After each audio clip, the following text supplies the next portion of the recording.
even got it in his name. Very happy-go-lucky guy, just like his fellow Mexican from... How does he say his name? Does he say Sergio Ramos and then he smiles? I think he's got a smile at the end. Yeah, otherwise it's not his full name. That's true.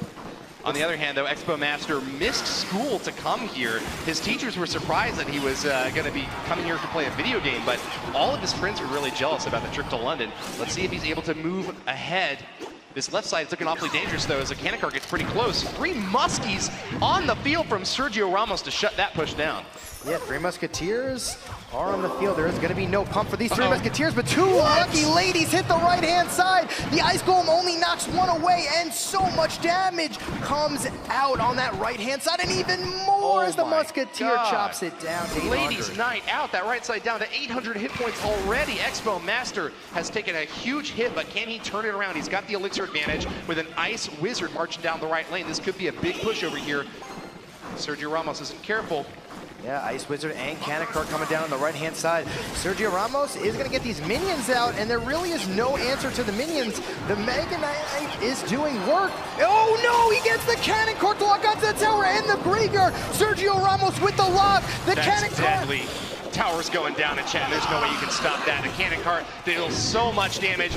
Graveyard stacked on top of the Mega Minion, swatted it down. Only took 1 single push for Expo Master to wipe out the right side tower. Yeah, Sergio Ramos was looking beautiful after that first push, but counterattack from Expo Master takes down the tower, and now it's looking like Expo Master is going to have the upper hand. But, you know, Graveyard is kind of hard to take a second tower here, so let's see if Sergio Ramos can at least get 1 on this right-hand side and make things a little interesting going into overtime. Sergio can split up his damage really well if 3 Musketeers can march down opposite lanes here, and it looks like that's what he's going to go for. Hog Rider out onto this push, though, is looking awfully deadly. Expo Master could wipe out those ladies with a log or something, but no, not going to get it done. They pop onto the tower anyways. Hog distracting the tower for them, and that's a nice comeback for Sergio Ramos. Going to put this thing into overtime after all. Yeah, and just like that, now the tables have turned as Sergio Ramos has the upper hand. Graveyard, like a quick cycle Graveyard deck like Expo Master has, doesn't really fare well in taking a second tower because of the King Tower activation. You have 2 towers killing skeletons as fast as humanly possible. Tears from both of our players as another big wave crashes in. 2 Musketeers lock onto the King Tower, but Expo Master's not too worried about that. He's more focused on the left side of attack. Great hit from Sergio Ramos, prevents the cannon cart from crossing the field, but wow! Another super aggressive cannon cart played by Expo Master. Does get the lock, starts popping the tower down. Graveyard Skeleton's not getting a whole lot of value, though. The minions up top able to take them out pretty well in chat. Yeah, and Sergio Ramos continuing to put these 3 Musketeers in the back, forcing Expo Master to poison the right hand, double Muskies every single time. But he needs to start getting damage on this left-hand side tower. And here comes a Hog Rider. Is it going to get tornadoed? Looks like it will. Ice Wizard Tornado, a deadly combination with the Mega Minion flying high. He gets 1 swipe off onto the Hog Rider, and that's all Expo Master needed. Left side still looking relatively healthy as Expo Master's time has come. Going on the counterattack again with double Ice Wizard marching on in. Hold on though, Sergio Ramos with an aggressive 3 Muskie play right in the center of the arena and chatting. Is he going to be able to break through this left lane? No, I don't think he is. I think he did that just so that the cannon cart cannot snipe his tower down. Minions are going to take care of the Mega Minion. Musketeer still getting protected from this Ice Golem, but Sergio Ramos really needs to start getting damage on this left-hand side tower as the Ice Wizard locks onto the minions, and the cannon cart's going to come down for the Musketeer. Bad exchange there for Expo Master as the cannon cart unable to rebuff the Musketeer on back. Looks like she finally goes down, but Sergio Ramos is doing pretty well on Elixir. I think Expo Master is ahead here now, but the double Elixir time, overtime now, has not really gone in Expo Master's favor. He is ahead right now, but it's been a difficult push so far, trying to get together another attack on the Sergio Ramos' last Princess Tower. Yeah, let's see. Hog Rider this time in the middle. Is it going to get to the tower? Is he going to tornado? But there's 2 Musketeers that are still alive. Tornado gets a lot of value once again. And even though the King Tower has so many hit points, Expo Master is getting awfully low. Poison value from Expo Master as he hits all 3 Musketeers. They will go down, defending that left side tower as it reaches triple digits in chat. Yeah, if he just played those 3 Musketeers about 4 more tiles to the right, he would have had a lethal counterattack that would have ended the game. But the poison gets so much value, and once again, another tornado. Expo Master's defense is on unbelievable. Here comes an Ice Golem with the Graveyard trying to get that last bit of chip downs, but the minions do so much work. He might just go for the poison cycle with 45 seconds left. Can he get down this tower on the left? That's going to be the question. It's going to be a difficult task here. Either way, we could still see this game go in Sergio Ramos' favor if he can get this last 3 Musketeers push to connect, but Expo Lats are looking strong. Will still need quite a bit more damage to seal the deal. 26 seconds left, and it's looking like this actually might even be the first draw we've seen today in Chattin. Yeah, I just think both players just are playing way too passive right now. Here comes the Hog Rider though for the King Tower. He's gonna go for the 3 crown. Ice Spear coming in as well. Ice Wizard just continuing to do work though, and with 10 seconds left, this is going to go into a draw. Sneaky cannon card from Expo Master, tried to get the attack in there, but Sergio Ramos defends with the Ice Golem. And one of the most defensive games so far with some of the Musketeers work so well with the Elixir Collector because they really rely upon building up one of the biggest pushes in the entire game. Of course, they are the most expensive card in the game at 9 Elixir, but even without that Elixir Collector, they can still split up pretty well. We saw split attacks from Sergio Ramos in that last battle, and it turned out that the left and right side took a beating. Expo Master's King went awfully far down, but he was actually the one closer to getting the victory in the end. Sergio Ramos playing super aggressively with another 3 Muskies, and Expo Master tries to tornado them all to the right side, but not happening this time. Oh no, is he gonna get a Hog Rider down in time? Yes, he does. Sergio Ramos with the Hog Rider coming in. The Expo locks onto 1 Musketeer, and that might be the difference of a lot of damage, and a Hog Rider going down in 1 shot from a Musketeer. Oh, just gets off the second one.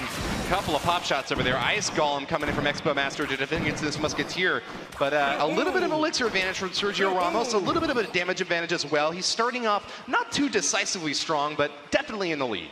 Yeah, just about a 1/4 of a second too late on that Hog Rider. The Expo locks on to the Musketeer, and no bueno right there, but there's an Ice Golem coming down on the left-hand side for Sergio Ramos. Ice Wizard from Expo Master. It looks like we're going to see the Expo Master playing Expo in this one, Woody. With one of his favorite support combos as well. Ice Wizard and Tornado works wonders against smaller attackers, but I'm kind of worried about what he's going to be able to do against these bigger pushes. Musketeers are deadly, and being able to split up means that he's got to have a lot of damage dished out against them. Ice Golem going to soak some of the damage, but not all of it. Minions still looking pretty strong over there on the left side as another pop shot comes in from the Musketeer, bringing it down to 1-7-7-7 as Sergio Ramos hits the jackpot. Yeah, every single Musketeer shot is deadly in this matchup. You don't want to take any real damage with an Expo deck because it's just going to add up. Here comes an Ice Golem down on the left-hand side. Expo coming out from Expo Master. He's super defensive. So when somebody plays, you see each master like yourself, when somebody plays defensive Expo like this, what does that mean? Often means that they're not feeling confident enough to attack yet. They feel like what their opponent is throwing at them is so massive that they need to get that defensive edge first by playing the Expo on defense and then go on the counterattack later, often leapfrogging a second Expo right at the bridge. It's got a really long range, so it can lock onto that opposing tower if it's close enough, but that defensive Expo, as you see him playing it again here, is not intended to tear a tower down. It's just playing defense, trying to pop away any ground-based attack from Sergio Ramos. Well, here comes the Hog Rider coming in. Expo gonna lock on to the Hog Rider. Hog Rider's gonna take it down. Is he gonna get 1 shot? No, it is not. Beautiful defense, and here it is. There's the Expo on offense now. Expo Master gives him the good luck as he notices that this is his chance to strike. Offensive Expo right at the bridge with a Mega Mini to support. Tornado pulls some of those Musketeers back, but it's looking like Expo Master's running out of juice here. He's got the Ice Golem to defend, but the Musketeers get awfully close. Expo finishes it off. The Mega Minion up top has no problem dealing with the minions, and we get our first lock of the game. Expo Master gets about 600 damage off the left side tower. And not only does he have 600 damage, now he has the Elixir lead, so now he can start playing offensive Expos when he really wants to. He's probably going to play a defensive Expo, cycle back to the Expo again, play it on offense, and when you're down in Elixir, this is not a position you want to be if you're Sergio Ramos. Let's see how he plays this out. Hog Rider coming in, going to take down the Expo once again, but that Expo is just meant for the Hog Rider to go right to it. It's doing its job. Musketeer's still relatively uncontested out the left lane. Zap goes down on top of them to try to help support and clear out the skeletons. They get a little pop-off damage anyways, though. Left side defense is going to be an Ice Golem out in front to try to block for this Expo. He's got to get through the Ice Golem first. Takes a long time to chip down that big beast. Is he going to be able to get the Expo to lock onto the tower? Not this time. Hog Rider in the way. A great counter to the Expo. He goes straight for buildings and prevents the Expo from getting the lock that it needs. Ice Spirit in the way now with one tiny little shot onto the tower. Just a little bit of damage on the tower. Once again, another defensive Expo to set up his offensive Expo. This is just going to get a little chip damage. Can he get down this Ice Golem in time? No, the Goblin Gang comes out to protect, but great log comes here. Here comes the Hog Rider on the left-hand side. Is it going to be able to take out this Expo in time? The Mega Minion just gets there in time, and now Expo Master is going to strike with an Expo on the left-hand side. Expo Master has set his refrigerator to crushed ice. He's going through these spirits and ice golems like they are nothing, but still Sergio Ramos has got so much firepower, he's been able to shut down these bushes without too much difficulty. Popping down both of those Mega Minions, it looks like Expo Master has got a lot to worry about once again as Sergio Ramos pushes the left lane with a Musketeer supported by a Goblin Gang. Right side Musketeer gets a one shot off, but hold on, this Hog Rider's looking pretty scary. No, pulled back by a tornado. Yeah, now Sergio Ramos has the Elixir lead, and we might be looking at another tie. Sergio Ramos is easily going to be able to defend, another Expo that gets played offensively, so he has to play another defensive Expo, and the Expo Master looking like he's not able to get down an offensive Expo that connects this game. It's not looking like either player is going to be able to tear a tower down with only 41 seconds left. Expo Master is the furthest down, but we're not in tiebreaker rules just yet. That means that Expo Master can defend for 33 seconds, and this will still be a 0-0 match overall. The Three Musketeers looking deadly, but it hasn't seemed like Sergio Ramos has been able to get the connection he's been looking for just yet. Splitting up damage works very well, but you got to tear a tower down in Clash Royale. Yeah, and the Expo from Expo Master never connected on the tower for just a little bit so he can get into his rocket cycle momentum. And that's the difference in the game. If you don't get that Expo to connect, you're not going to be able to rocket cycle your opponent down. Throws away his rocket. He says, I don't need this anymore. Dump it in the dumpster. And with that, in chat, we've got a very unique situation set up here. They play Miner coming out from Sergio Ramos. Reliable chip damage out to the left side. A good start for him, but Expo Master's firing back hard. Expo set up on the left lane, and Sergio Ramos has got a Giant to block. That's a good game from Expo Master as he's not feeling confident that he'll be able to tear apart this big push that Sergio Ramos has put together. No, and Giant is one of the hardest counters to Expo, but it's looking like this Expo might connect to the tower. It does! A zap goes off, but Expo Master is able to whittle down the left side tower anyways. He's ahead in damage and ahead in Elixir as this game gets underway, but Sergio Ramos does have a good counter in his deck. The Giant can soak a ton of hit points and punches through those Expos without much difficulty. It'll be up to Expo Master to surprise us in some way, or show us something new about this deck to turn things around against Sergio. Wow, the one-claw Skeletons take care of the Miner. They stop a couple of shots too. As a matter of fact, as a Mega Minion comes down the left-hand lane, there's a log, clears out the Goblins, and it looks like Mega Minions are just gonna, do a little kiss action over here on the blue side. Kiss of death. Looks like that blue Mega Minion not looking too healthy.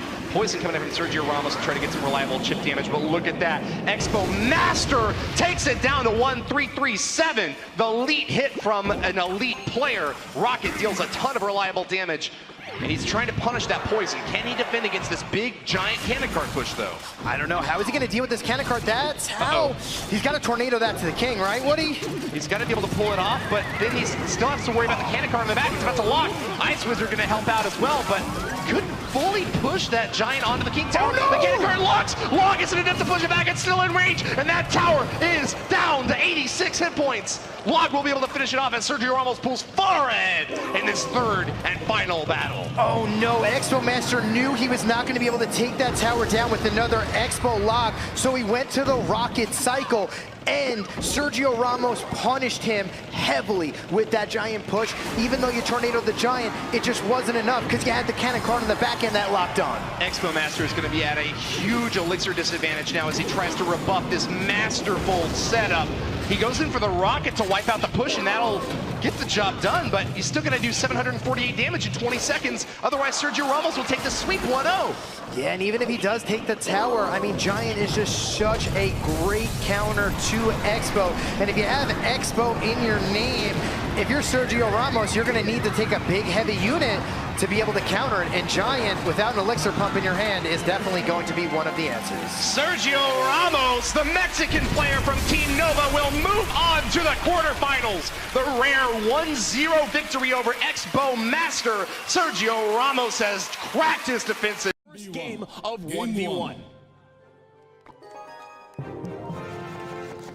No, it was Little Chen top of your screen. Vivo Keeds, Javi 14 at the bottom. And, you know, you got to wonder what Javi 14 has in store here for his Chinese counterpart. I'm speechless. Like, I just can't believe what we just saw. And there you go, a little kiss, kiss, kiss there from Javi 14 to open things up. What an exciting player. Yeah, I mean, you talk about confidence in athletes, and when they're playing their best, they're playing their best. And right now, Javi 14 is unstoppable. And it's going to be Hog Jack here for Javi 14. We saw him run something similar at the round robin. It does get the first shot there on the left-hand side, although that Mega Knight in what's appearing to be a bait deck could be very frustrating. Yeah, very interesting composition, or deck composition here. Javi 14 not having the responses to that Goblin Barrel, needing to focus on that Mega Knight. Now, it does appear that Little Chen has kind of strategized against him, this quick and loose, fast cycle deck with the Mega Knight to catch the Hog. Oh, the Mega Knight dies in the air! Wow, and Javi 14 kind of gets away with one there. Still 4 shots in from that Dark Goblin, but it could have been so much worse. So both players going fairly quick with their cycle, although Little Chen throwing that big Mega Knight there does make it a slightly bit heavier deck. Let's go. An interesting choice here to play the Inferno Dragon naked like this and not hold it in response to that Mega Knight. Yeah, and I think what it is there's not a lot of great responses for Little Chen to reset or deal with the Inferno Dragon other than, I mean, the Bats is a really great one, but it was out of cycle. And the fact that it's Zap as the primary response here to that Goblin Barrel could prove really dangerous for Javi 14 as we go down the road. Yeah, I couldn't agree with you more, Rich. A really, really tough way to, I mean, every single time those Goblins are going to get a hit with that Zap. And Skarmy, okay. I believe Little Chen picked this deck to counter this deck specifically. It certainly looks that way, and also knowing in that point that to defend the Hog Rider with the Zap out of cycle, Skarmy, nice and easy way to stop it. Yeah, absolutely astonishing there. You talk about deck composition being a smaller factor in 2v2. Right here in 1v1, you can see how detrimental it can be when your opponent has your number. That is not saying that Javi 14 is out of this, but he's got an uphill battle right now. And what's he going to have in response here? And there we go. I mean, not a great response. Still eating some, about 100 damage from that Goblin Barrel, but not eating too much more. And that Inferno Dragon will get a little sizzle on the tower, but that Dark Goblin coming in and cleaning it up very quickly. And a Royal Giant? What Royal are we Giant seeing? Mega Knight. That is what we're seeing, and it makes no sense. Royal Giant, Mega Knight, Goblin Barrel, and this should be game number 1 fairly soon here. Yeah, I mean, wow. Wow, Little Chen, you know, we were talking about a bit of a tilt, and what a great way to come back from being tilted than having an excellent matchup against your opponent. Is it possible Little Chen might be the best player in the world at playing angry? I mean, Rich, this is just straight up decksmanship, man. It really is. That's a word that I coined early on in CRL, decksmanship. You look at the Zap bait, and knowing that Javi 14 only has Fireball and Zap, did he have Fireball? I think he only has Zap. There's no way to stop all the troops. You can't zap the skeletons. You got to save it for the God Barrel. Just so many answers, and I mean, so many attacks for Little Chen and no answers for Javi 14. Unbelievable here. And now we're getting applause from the room who understands the greatness of what they're seeing right now. And we got people on their feet as well, up in the back of the stands. They're on their feet. This is it. 1v1, game number 2, 1 in favor of Little Chen. Both players taking their time. A little log cycle here from Little Chen. I'm blown away by that deck, man. That was incredible. It was crazy. Incredible. Skarmy new meta. Just the ultimate Zap bait. Fireball just never had the elixir for it. And now, maybe beatdown coming from both. Yep, there's a Lava Hound. So Lava Hound from Javi, and it's a Giant from Little Chen. An aggressive Giant at the river met by the Inferno Dragon. An interesting thing. Now, that Inferno Dragon is going to be very healthy walking down that right-hand lane, flying down the right-hand lane, I should say. And he's going to have to come up with a response. And you see kind of Little Chen put his hands up in the air, maybe a little frustrated. Yeah, Electro Dragon going the same lane as the Lava Hound. And the miner doing a good job, though. A defensive miner to distract the Inferno Dragon. A fireball now. So here we are, a nice opening from Javi 14. Yeah, a really, really nice fireball. An interesting fireball there. I think he actually purposely threw it behind it and pushed the E-Drag towards the Lava Hound, hoping those pups would pop around it. And I think Little Chen recognized that, which is why the Mega Minion came down immediately. Solid pull here for Javi 14 with the Tombstone all the way in. So that Giant not going to get anywhere near that tower. We are just passing the midway point, and now it's the bar barrel to tank. Oh, and that fireball is it's not a good play, my friend. That miner's taking for it, and that miner on the ground is just going to get eaten up. Really, really well played there by Javi 14, and a couple kisses coming Little Chen's way. Two players with tons of attitude. We are about to enter double elixir time, and it is Lava Miner against Giant Miner, and no poison. I love this, man. This is absolutely unbelievable, and I love the BMing going back and forth. So much passion, so wonderful to watch. And choosing to play the Tombstone on that side, maybe hoping for a little extra help from Skeletons to distract that Prince, but that Prince is going to escape here. A nice reset, a defensive miner now from Javi 14. Yeah, you saw that pre-log coming in to clean up those Skeletons. Javi 14 playing excellent defense. Now a huge push in both lanes. That Lava Pump on the left-hand side, excuse me, is going to bring that tower probably within spell range. Okay, maybe not, because he had to allocate a fireball.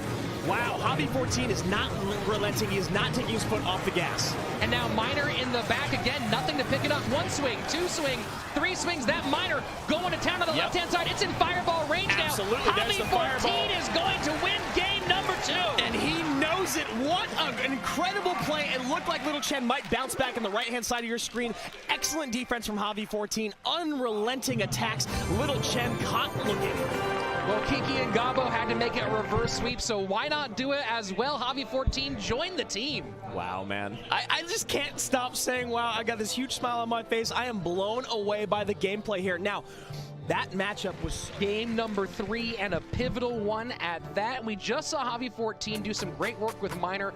As we said before, ran Miner 37% of the time in the Latin American regular season. Log bait. It appears anytime you see a Goblin Barrel, that's what you got to think. However, we've seen a lot of crazy stuff here today.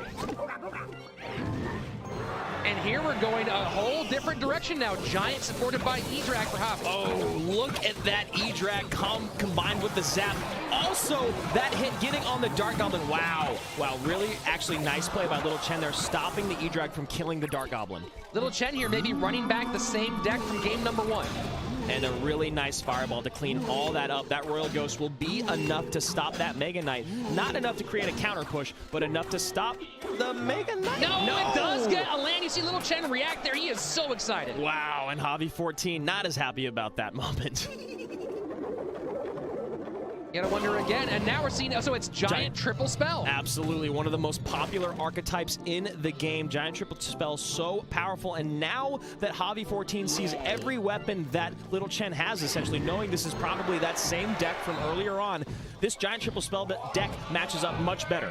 The question now is, what is his response going to be for this Royal Giant? A very difficult deck to contend with, and he chooses to put the Prince in the right lane rather than get extra damage on that Royal Giant. That's a lot of damage there on the left-hand side. Yeah, he's going to ignore it, and Little Chen is all the way back to a Mega Knight if necessary. That Dark Goblin in the middle, not needing it. The zap comes in, the double zap bait I see with those bats. That Prince will get, it will not get on tower. Goblin Gang, just like before, the Goblin Gang causing so much trouble. So here we are entering into double elixir time.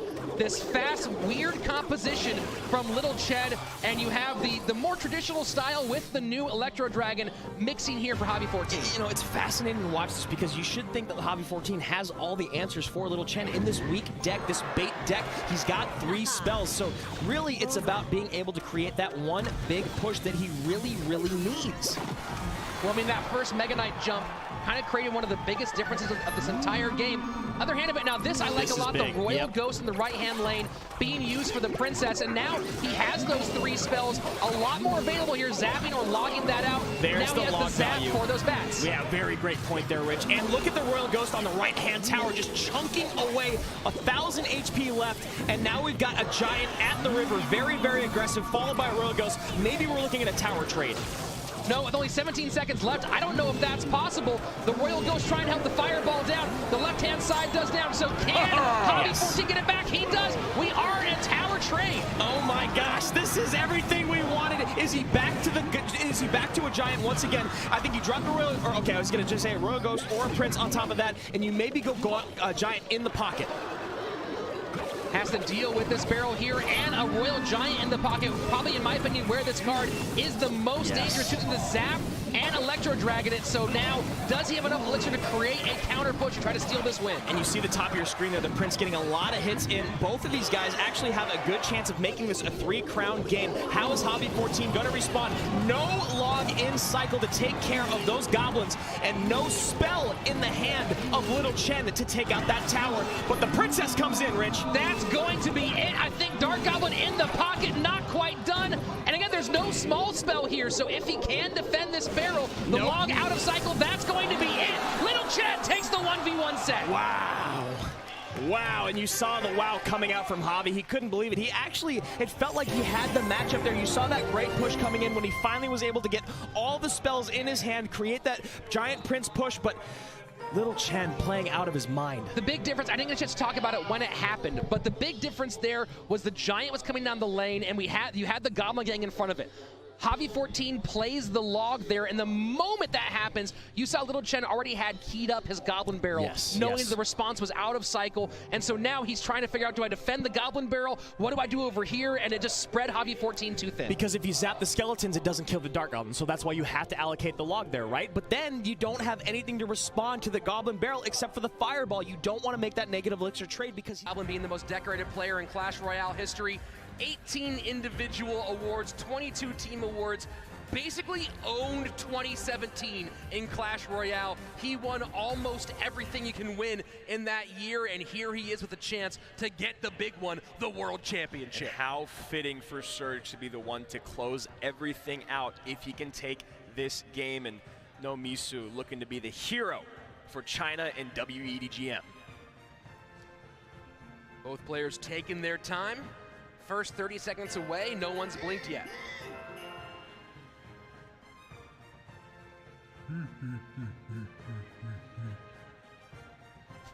I know that Surge just loves hearing that on the loudspeaker. Yeah. He just likes it. It's the bass. It's the bass.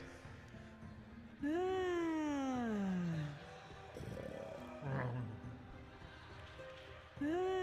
know, keeping an eye on No Misu's face here, you gotta wonder if maybe these are making him just a little bit nervous. Yeah, and if I'm No Misu, you know what I do? I mute those emotes right now. Oh, yeah. Don't play Surge's game, play your own like you did in game 1. And drawing some cheers from the crowd, CRL #1, that's the dream. 45 seconds left in single elixir. Will we decide it all in just a quick 60? Yeah, I can't wait to see what this is going to be. Will it be in the sky? Will it be on the ground? You have to imagine we're going to see lava or golem from these guys.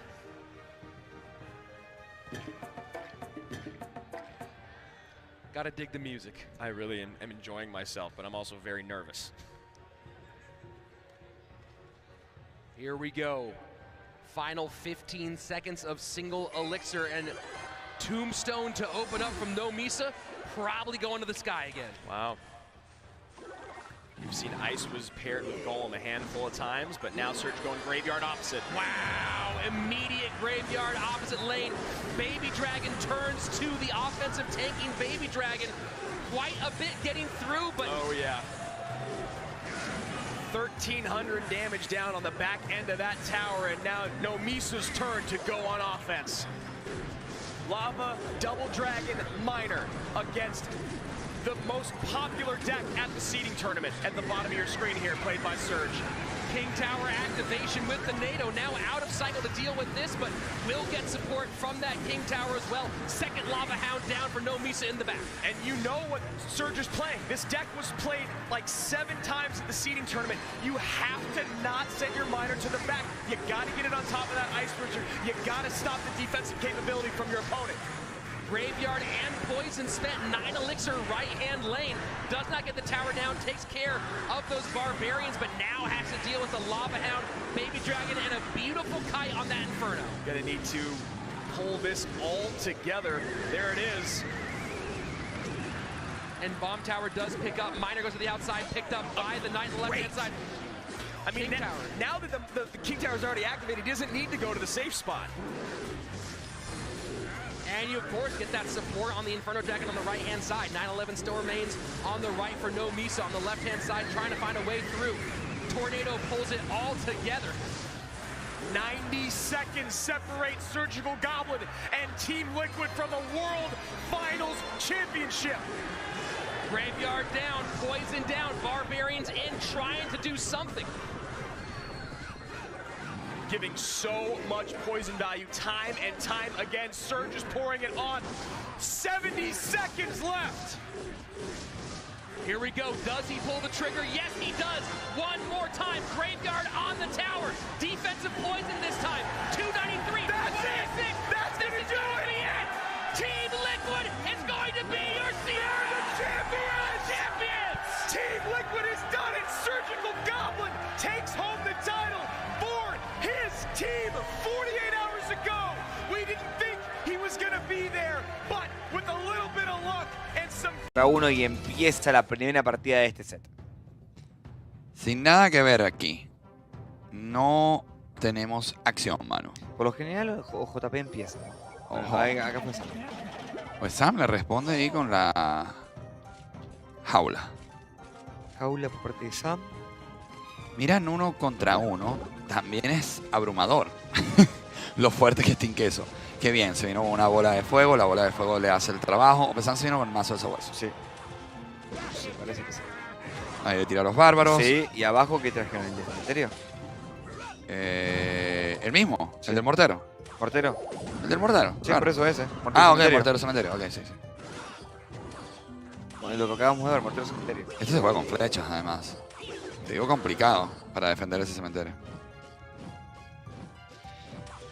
Igual, Sí, complicado defender el sabueso. Sí, el sabueso. ¿Y por casa cómo andamos? Bueno, pero tienes el cazador. Lo que pasa es que si no lo matas con el minero, se te complica Empieza todo. la presión. Ahí se viene con el minero. Este mazo y también fue muy bien. ultra efectivo. Y qué buena la bola de fuego. Fenomenal. De minero, ¿no? Fenomenal aquí. Los dos quedan con el elixir ganando, Pesam. Sólido. Sí. De hecho, con mucha ventaja Más, del elixir. Opestán de otro sabueso ahora, no tiene por qué no tirarlo. No lo tiene rotación. Tiene que tirar primero la jaula. Tiró, es verdad, le falta una carta. A ver, 1, 2. No, de hecho, tiene que tirar otra más ahora. 3, Debería 4. ser una máquina Sí, voladora le desde falta, atrás. Le falta. Eso, ignóralo. Ah, bueno, el mega esbirro, ¿verdad? ¿Para qué máquina? Y adelanta el sabueso. Uy, ahí el sabueso. No lo quiso tirar. No, interesante. Bueno, estamos jugando por ellos, tú y yo, ¿no? Estamos analizando todo. Veamos si la bola de fuego se la aguanta. Se la va a aguantar perfectamente. Megasbirro no llega a nada. Y sabueso desde atrás. Bueno, ¿esto quiere ser un punish? Sí, quiere ser un punish. Quiere hacer un castigo rápido. El tema es que le mataron muy rápido el tanque. Si defiende bien esto... Muy buena bola de fuego. buena. Pero igual, se quedó un dragón ahí. Es buena, pero no es tan buena. Ay, le quedó un dragón. Es buena, pero no es tan buena. Porque le quedó un dragón. ¡Ay, Qué mira! mala suerte. No. Torre, Díganle que torre, no a torre, esa torre, torre, amigo. ¿Qué ha pasado, compañero mío? Ese dragón fortuito que queda vivo, que te ayuda a la defensa del cementerio, fue el mismo que te vacuna en tu torre. Y esto va a ser partida para OPSAM, dándole nuevamente doble Championship Point a SK. La verdad es que igual... Ay, mirá, no quiere que quede un segundo. La verdad es que le quedó vivo el dragón y le costó muchísimo porque no pudo hacer daño. Fue gravísimo. Uno de los dos dragones se queda distraído con el cementerio y aunque la bola de fuego... Presionan estas dos organizaciones. Quieren cerrar con broche de oro, mano. Y lo entiendo. Está bien, está bien. Sí. Y bueno, minero. Ahí tiene un minero, buena. un predict, está bien, bueno, un predict clásico de JP.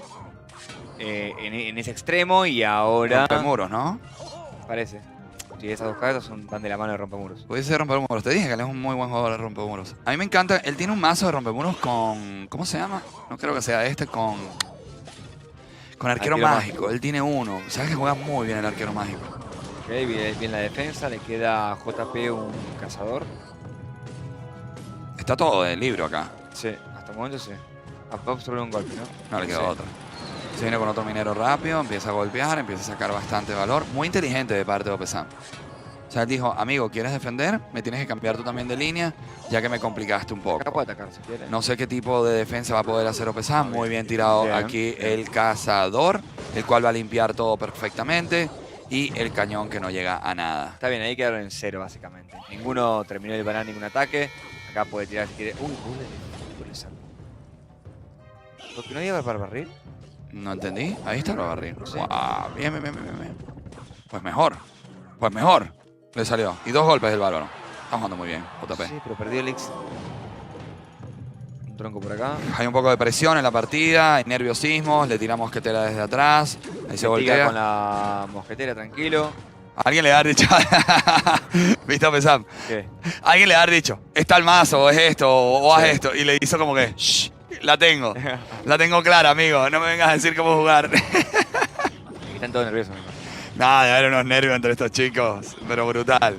Ahí la torre bombardera muy bien utilizada. Ah, pero tenía que hacer que avanzara un poquitito más para que ayudara a la torre bombardera, ¿no crees tú? Está bien, igual, no iba a llegar nada. Alguien moría y la torre bombardera azul le pegaba.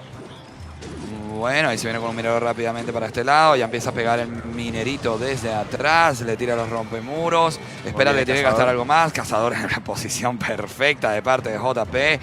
Y ojo, porque quiere poner la presión por el otro lado. Se le adelanta un poco, se le complica. Se para aquí la defensa. Espérate, Manu, que esto se le puede poner difícil. Tiene que sacar el minero de rotación. Sí. Torre bombardera defensiva por el otro lado. La partida se le está poniendo muy a favor de JP. La presión que viene. JP, espérate, que se viene esto. Se le complica completamente. Mira cómo le hace daño a la torre. Y la mosquetera que sigue pegando. Qué control que tuvieron, por favor. Y sabés que puede repetirse la historia. No quiero mufarla. Perdonen, pero me está gustando cómo plantea la partida JP. No, y sin duda alguna. Y mira lo que está sucediendo nuevamente. Ahí con propósito. Sí. Aquí JP se entregó, le dijo, vamos. ¿Tú entiendes que esto es básicamente lo que vimos antes, pero en vez de tener un, ¿cómo se llama? El mortero, se puso una torre, muy en defensiva. O sea, de nuevo un cementerio jugado con bola de fuego. Y le está funcionando perfecto. Está teniendo un control brutal. Esto ya está a punta de caramelo. Y sí, estás haciendo un daño con el minero por la parte inferior derecha. Pero amigo, esto ya es una rotación rápida. Mosquetera perfectamente. Y me parece que nos vamos a ir a la última partida. Sí, JP decidió directamente no defender gran parte del daño, sino que ahorrar el elixir para poder atacar. Y lo hizo muy bien. Fue una gran decisión de JP para poder sacar adelante la partida. Y JP, cerrámela, por favor, lo único que te pido. Ahí le pone un terremoto rápidamente porque quiere poner un poco de presión por el lado derecho. JP se tiene que gastar el barril de bárbaros. Él no quiere poner nada más. Le tira la torre bombardera. Y JP quería cerrar. Y nos vamos a ir. Y nos vamos a la última del cuarto set. El que tiene más garras, el que tiene más temple, el que... Mira, acá qué nervios, me imagino este momento. Los dos. Los dos tanques se prenden fuego, están flama. Ahí, de nuevo, la quemada de elixir básica. Ambos jugadores. No me hagan esto, por favor. Barril de bárbaros de parte de JP. Una defensa sólida de parte de Opesam. Y empieza desde atrás con su pescador. ¿Se acuerdan esa jugada de Opesam con la del pescador? Se vino con el... bueno, no tiene ese sabueso porque tiene bola de nieve. Pero podemos esperar un poco. Ok. JP lo trajo. ¿Cuál? Gigante noble. Si era sabueso, no nos equivocamos. ¿Es la de gigante noble? Parece. Sí, ¿verdad? Claro. Sí. Porque es pescador y cazador. Parece gigante noble abajo y arriba sabueso. Y bueno, ahí tiene los... ¡Oh, Skarmy! Ah, mirá lo que trae. Y un poco tarde eso. Y un poco tarde. ¿Cuál es el hechizo que tiene este mazo? Terremoto, ¿no? ¡Ay! Mirá eso. ¡Ay! La bola de nieve, espérate. No me convenció esa clonación, ¿y a ti? No debería haber clonado la voladora, la máquina voladora. Digo, mejor que no la clonó. Mirá esto. Si hubiese clonado la máquina voladora... Mirá el daño que hizo Opesam. No, lo sé. Durísimo, durísimo. Le entró muy duro ahí Opesam a la torre derecha de JP. Igual no hay nada definido todavía. Va a empezar a atacar, pero se puede complicar un poco y tiene barbarril. Tiene que conservar el barbaril para matar el Scarpe.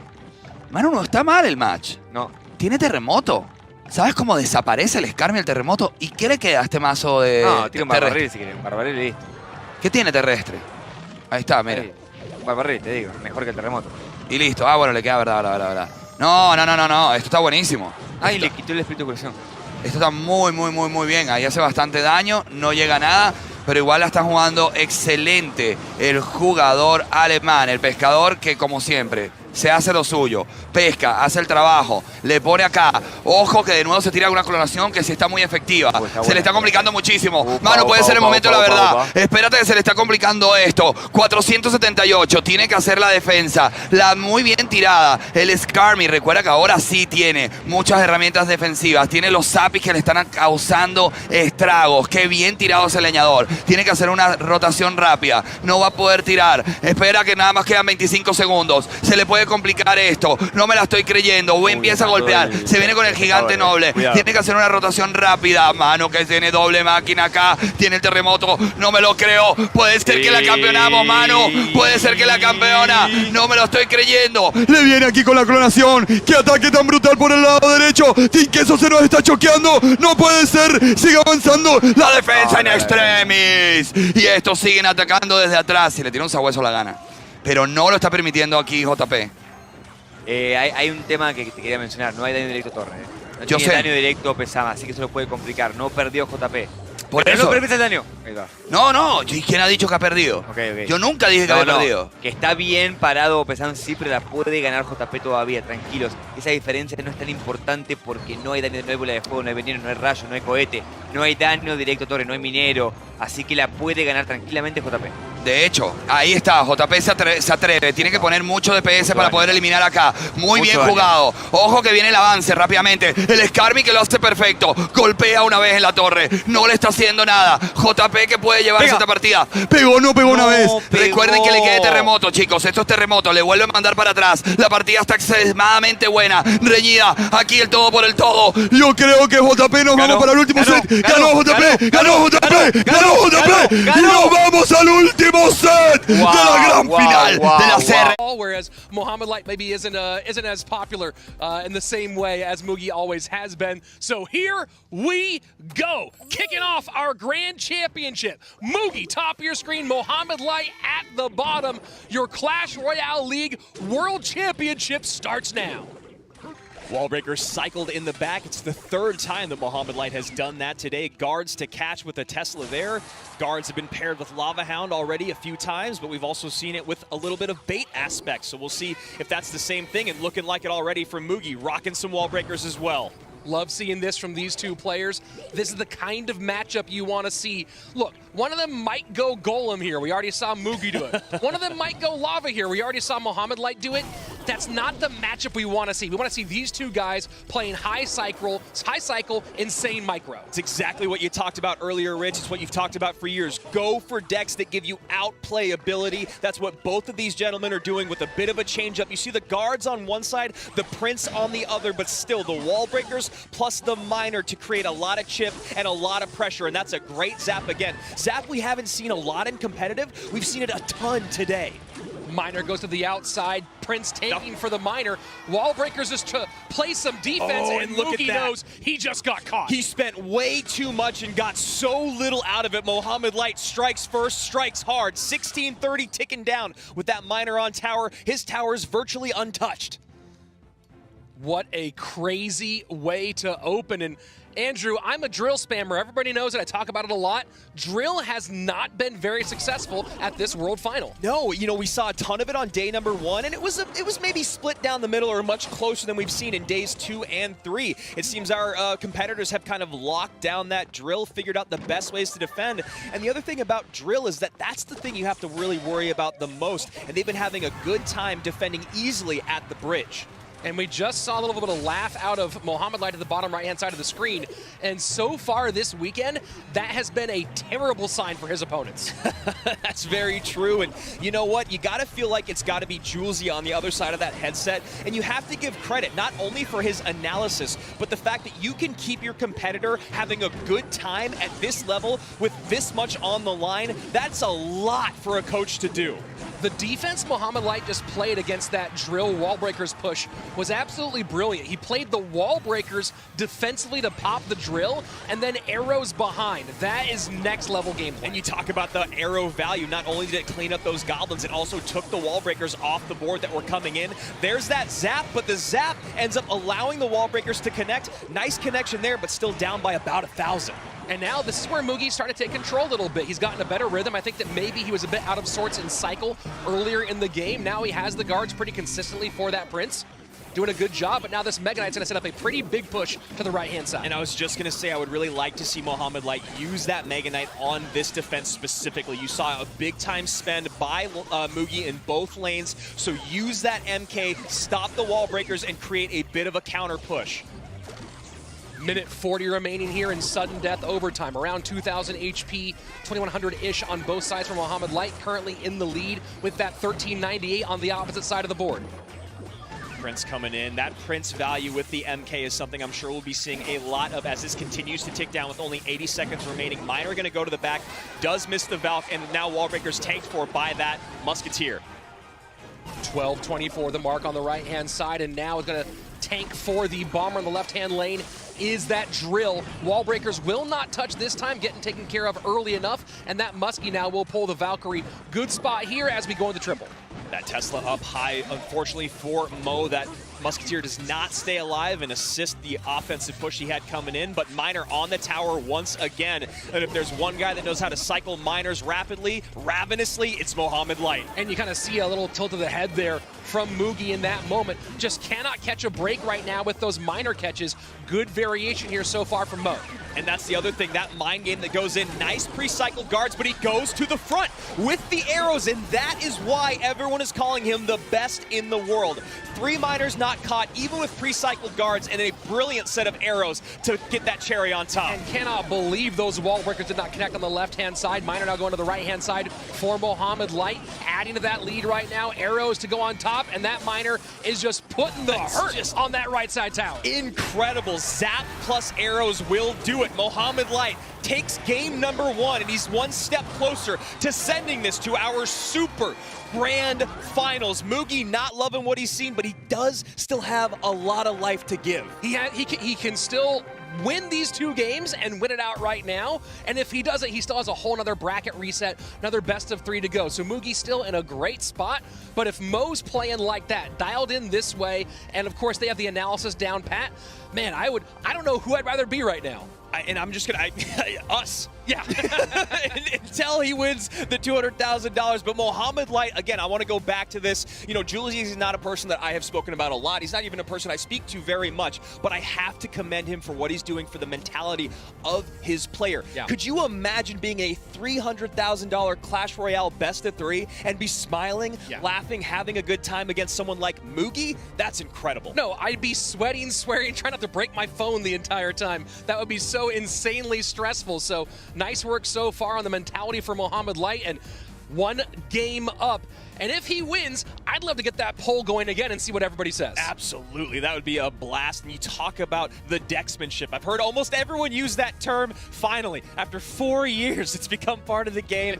And you have to commend Mohamed Light with what we see here at the bottom of the screen. I mean, look at what we got. We have the MK plus Miner plus Wall Breakers. Doesn't have the Royal Ghost in this time, and instead he decides to throw in the Prince and the Musketeer. So what is the idea here, Rich? Well, I'm hoping you're going to use a big spell. I'm hoping you're going to use Lightning or Fireball, because now I have AQ available. Now I have Royal Hogs available. All the most powerful win conditions are all still available for Mohamed Light. Maybe he didn't get the spells out that he wanted, but he was at least able to feel out his opponent. So game number 1 goes to Mo, and Mugi now has to go back to the drawing board because, again, Drill has been very up and down this weekend, has not been a phenomenal way to actually get true tower damage. And you saw the Drill wall breakers together nearly getting it down a couple of times, but it feels like Mugi has to really take a different route. And we've already seen him do that with that Golem play. I'm wondering what other creativity he has here for game number 2. That's a really great call on going heavy again, whether it's to the skies or on the ground. The one thing, it's tough to say here because Mugi is such an exceptional player. He has done so much in his career, but running wall breakers plus anything against Mohamed Light, trying to out-cycle the cycle god, trying to out-wall breaker him or Morten, it always seems like a bit of a bad call. It's like going, you know, Hog against Viper, like going Mortar against Igor or Lapo. They just know it so well, and you saw it. Mohamed Light was on top of his cycle that entire game. Well, we had some really good pieces there, of course. The concern was in the early part of the game, if he could keep up with it, with the Mega Knight being so heavy, but did a great job with the arrows, great job with the zap. So now we go into game number 2, and we'll see what Mugi has in store. Game 1, Tesla gone, guards gone, Fire Spirits, Drill, Fireball being out as well, and that, of course, opens up a lot for Mohamed Light. So Mother Witch cycled in the back here to meet that Royal Ghost that has been such a nuisance. So I like that Mohamed Light didn't use it in that first deck, and he now has it available for game number 2. And it is the Archer Queen, Queen versus Knight for game 2. Barbarrel gonna take her off the board. No, does not. Nice use of the invisibility there and getting great value on top of that Golden Knight. And that's a decent dash here. You know, you want that dash to chain most of the time, but trying to open up that route or at least force more expenditure out from Mugi. And yeah, you do really like that call. It's exactly what you should have done in that moment, but Mugi was ready for it. Tower's basically untouched. Mohamed Light is the first one to draw blood. 28-28 to 230-52s. And Mugi right back to the AQ. Pekka into that lane, and that got a response out of Mugi. Yeah, I mean, again, and that's exactly what Mohamed Light and Juicy are trying to do. Make your opponents keep guessing. We've seen Mohamed Light go to this deck twice today, once in game number 1, now here in game number 2, and seeing him slow things down this much is really nice to see. And also, that was a great activation of that invisibility while Mama Pekka was mid-swing. This is going to result in some serious damage here, though, with the Mother Witch, who was the center of the Clash Royale meta for so long, getting some good value, some pig damage, and of course, making Mugi make some choices. So that Brawler plus Cage is on the board as Mohamed Light ticks to 10. Looks like he might be up by 3, but really technically down by 1, but now he has his Golden Knight here to respond. And again, the bad sign there, a little laugh and a smirk from Mo. It's amazing what that can do to your mentality. Oh, and look at that. That is a brilliant sequence. Wow. Royal Ghost up front, Pekka behind with a Golden Knight in tow. Now, he didn't get a lot out of it this time around because of a great lightning, but you think about that push coming in, that is a devastating blow. This is a difficult spot here for Mo. The Royal Giant left-hand side, able to take care of the AQ as she already did pop her ability. But this is going to be, I believe, a lead change here as that last shot, no, just barely not getting off. Great use of the Fish Boy there, pulling that Royal Ghost away. But since it was a Royal Ghost, a bit tankier than maybe Mugi would have liked, Ewiz does its work along with the Golden Knight up to protect the Ewiz again. But look at this cycle. Another Royal Giant down. Ram Rider comes in to slow it. And we've seen Ruben use that Ram Rider against the Royal Giant defense quite a lot, and it did not work out for him yesterday, but you see here Mohamed Light using that idea and getting great success. Yep, and talking about great success, this Poison getting excellent value on top of these Mother Witches every single time around, bringing that tower down to 22-43, but Mugi just a little bit behind and definitely has a great opportunity still to take game number 2. This is a big send. Ram Rider getting nowhere near that Goblin Cage, so Ram Rider will get a close to connection, but Log does stop it. Yeah, Lightning plus Log is nice there, but you see Mohamed Light just ticked to 10 when that Barbarrel came out. Up in Elixir by a little bit here, about 2 or 3. Well, 2 or 3 can be so massive when you're playing bridge spam. So we'll see if he can find a way to take advantage, and of course you see stacking to the bridge right now is Mo.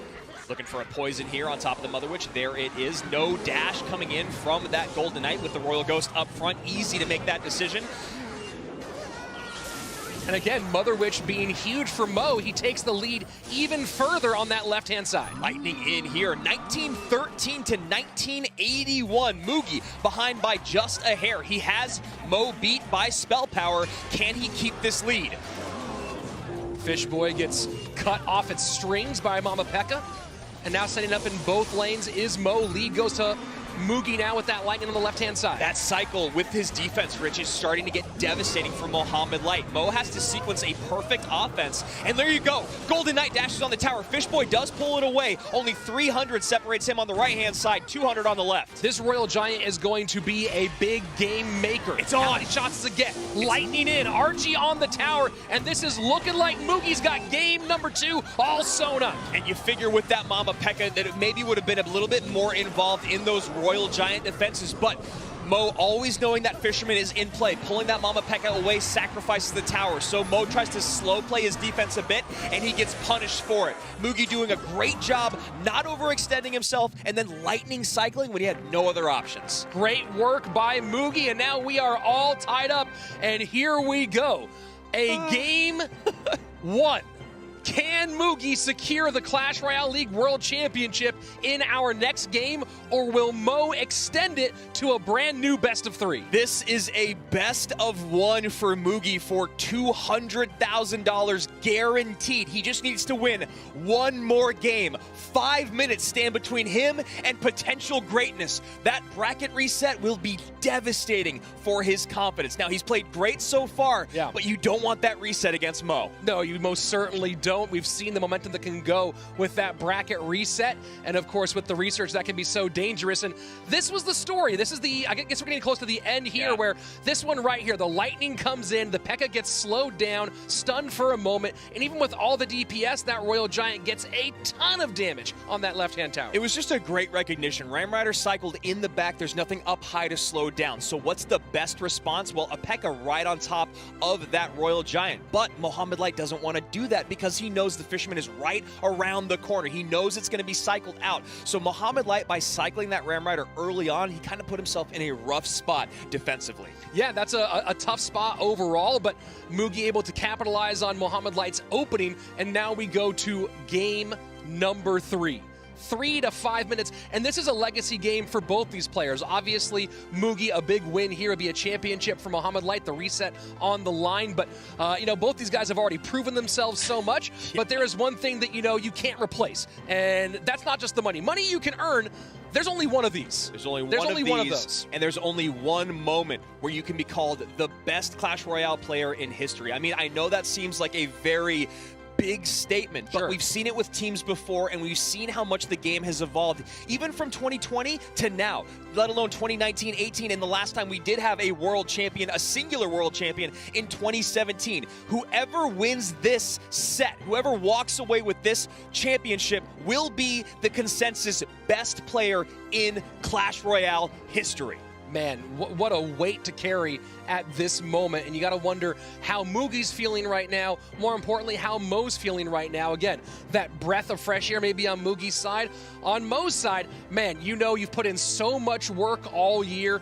You've done it so many times. You have to do it just one more time. Here we go. Match point, championship point for Mugi. Mohamed Light trying to stay alive and extend this to one more best of 3. But the Japanese great in Mugi, the MVP of 2020, has a lot to say about that. And a bit of a slow start here. Mo opens up with an earthquake cycle, and Mugi doesn't even respond. You wonder if he's going to go heavy. Mo already showing that he's going light and fast. Happy to cycle an earthquake early on. A bowler. We have not seen bowlers since, I think, day 1, and I'm pretty sure this means Loon Freeze. It could mean something else, but that's mainly what we see bowler with. Bowler Loon Freeze against Archer Queen and the Mortar. Normally, you'd feel pretty good about that for Mo, but of course, both those 2 cards out. This might be Mugi's best opportunity right here, but he's not going to go to 0 with Mo being almost full. Happy to get that rage, though, makes it so that Mohamed Light has to spend on this Knight, and that Knight pressure is just a little bit less than he'd like. Bar Barrel out, not back around to Bowler yet. Maybe NATO comes into play. There it is. Yeah, the King Tower activation here, but as we say often, at what cost? Tons of damage. This is a rough matchup for Mugi. It's a nice setup there with the Inferno Dragon to block those Spear Goblins from getting on tower, but here we go. AQ running into a bowler, and we wonder when Mugi's actually going to go on the offensive. With only 3.5 elixir in the tank, I think he just holds steady. Spear Goblins, Archer Queen, Mortar. All 3 good responses to that Loon. Not to mention delivery, certainly. also valuable. Yeah, that is a great setup there. You have the Spear Goblins to bait out a spell, or the NATO. You have the AQ with the ability, the Mortar to reset, and of course that delivery to drop on top. So here we go. The first Loon Send is in. Mohamed Light was waiting for it. Tanked at the bridge, so the Princess Tower's on top of the balloon. But that means the Lumberjack's getting tanked for. Yeah, that Mortar not doing what he wanted, and the freeze comes in. Oh my word! And look at the Mohamed Light. time You can see him freaking out. Oh no! Tower down. Mohamed Light in trouble. 45 seconds left, Rich, and that might be the championship. That's it. There is no way that he breaks through this, but he is hoping, praying for a chance. But that was just an exquisite send. That Lumberjack did so much work, and Mohamed Light can see the writing on the wall. That Mortar, what an interesting place for the Mortar, and it gave such a clean, easy way to get that freeze in. Cannon cart down, 22 seconds left. Mohamed Light looks despondent. Freeze is going to come in defensively. And Rich, we have our 2021 World Champion in Moogie.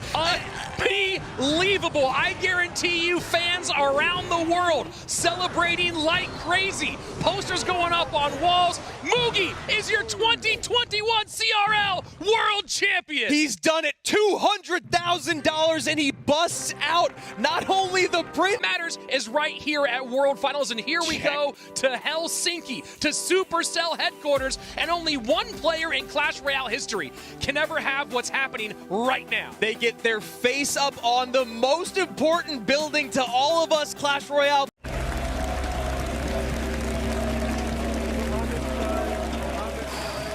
Good luck's out in both directions.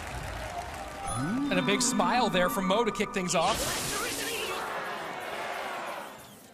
Royal goes down, Ewiz in response.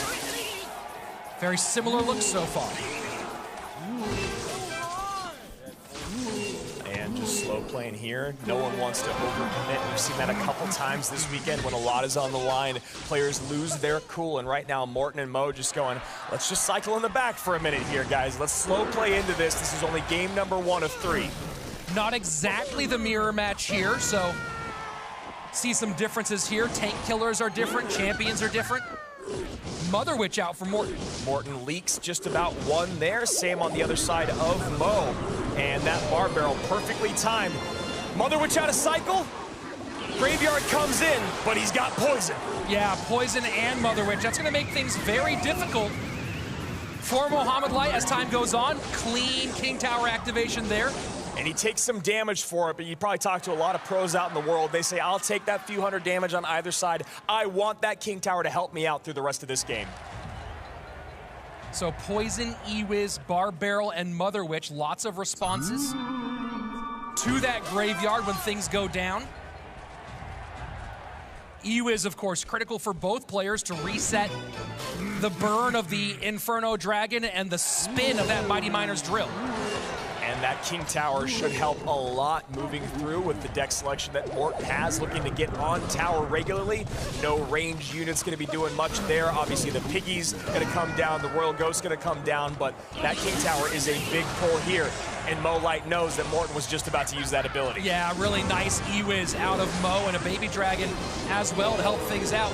Mother Witch being played high so far by Morten, so not trying to go for that big turn on the graveyards. Ewiz comes down, the freeze! And that's a big freeze. Morten doesn't want to poison. The freeze comes in. Now the Baby Dragon's on tower. Golden Knight to keep this Mega Knight at bay, and Mohamed Light screams into the lead. 35 seconds left in regulation. NATO to clean all that up. Although Morten will go into our double elixir, into our sudden death pier with a potential elixir advantage. Yeah. And Royal Ghost's gonna get on tower here. Inferno and King gonna help out, but Morten narrows that gap. A little less than 200 HP separating these two players at the moment. Bar Barrel to try to help out with that brilliant Mighty Miner play. And now Ram Rider behind, Ewiz as well. Golden Knight trying to play defense here. Ram Rider not going to connect courtesy of a defensive freeze. But you look at the elixir difference here, and the biggest thing is, yes, there's a very healthy Baby Dragon on the board. Morten has to play a very strong defense here. No trigger is pulled. Baby Dragon does get the splash, though. Mo decides to reset. Let's see, does he go high with the Ewiz? And he does. Ewiz to work Bowler trying to stop the Ewis from being involved in the game here, but the Mega Knight leaps forward. Ewis does go off the board. Nice sequence here for Mo. Yeah, no splash damage in there for Morten. 18-58 to 17-31. Damage done on the right-hand side. Maybe gonna see another defensive freeze here. No! Wow! What a There connection. it is! And now that late defensive freeze as well. So Mo starting to fall behind a little bit here as Morten has opened up the first significant lead of about 400 HP. And you can see Morten goes, I am never going to have that poison out of cycle again. I am never going to try to defend in a different way because we saw what happened before. So it's all about Mo trying to bait out that poison by stacking at the bridge. Graveyard down, Mega Knight trying to hold on up top, and again that Inferno Dragon doing its job. Royal Ghost looking for a distraction up high. Mother Witch taking care of Ewiz in the mix. Mother Witch finally in cycle to deal with that graveyard, but not a lot out of it. And now Mo is piling up on that left-hand side. Dual lane pressure now from Mohamed Light as the focus on the Grand Rider on the right-hand side. The left-hand side turns into a problem for Mo. Mother Witch in the mix. Piggy's on the tower. That bowler lineup was perfect on the Ewiz, but Mo still dealing with a lot. 13-54 and 13-26. Ram Rider behind. Another defensive freeze in. The dual lane pressure has been huge. 19 seconds left. 13-26 to 13-14. Right now, Poison trying to make that gap here, but Graveyard in. Is Mother Witch available? She is way in the back. Look at that dash! For a big-time dash! That is Golden Knight massive! dash! Freezes in! 5 seconds left! Can the Poison tick enough? Can the Poison? It's not gonna do it! It's not enough! It's not enough! Mo takes game #1, and he's now 1 away from being world! Gee, like the old days of yelling at Hulk Hogan through your TV screen. Just hoping he takes that power into a win. And again, once more, we go from roars to silence. Morten looking like he could be going bait here, could be going drill. Either way, it's going to be something fast. Cannon out to catch that mortar. And Mohamed Light going to mortar once again when everything's on the line. You love to see it because he's been playing so well.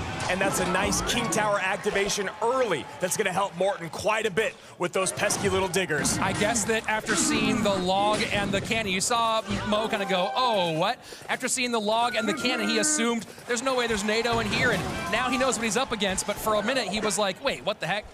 Golden Knight cycled in the back to catch this AQ crossing the bridge. Maybe something else dropped up front. No, decides to just hit that dash. Gonna get a good connection, but the AQ still needs attention. Whew.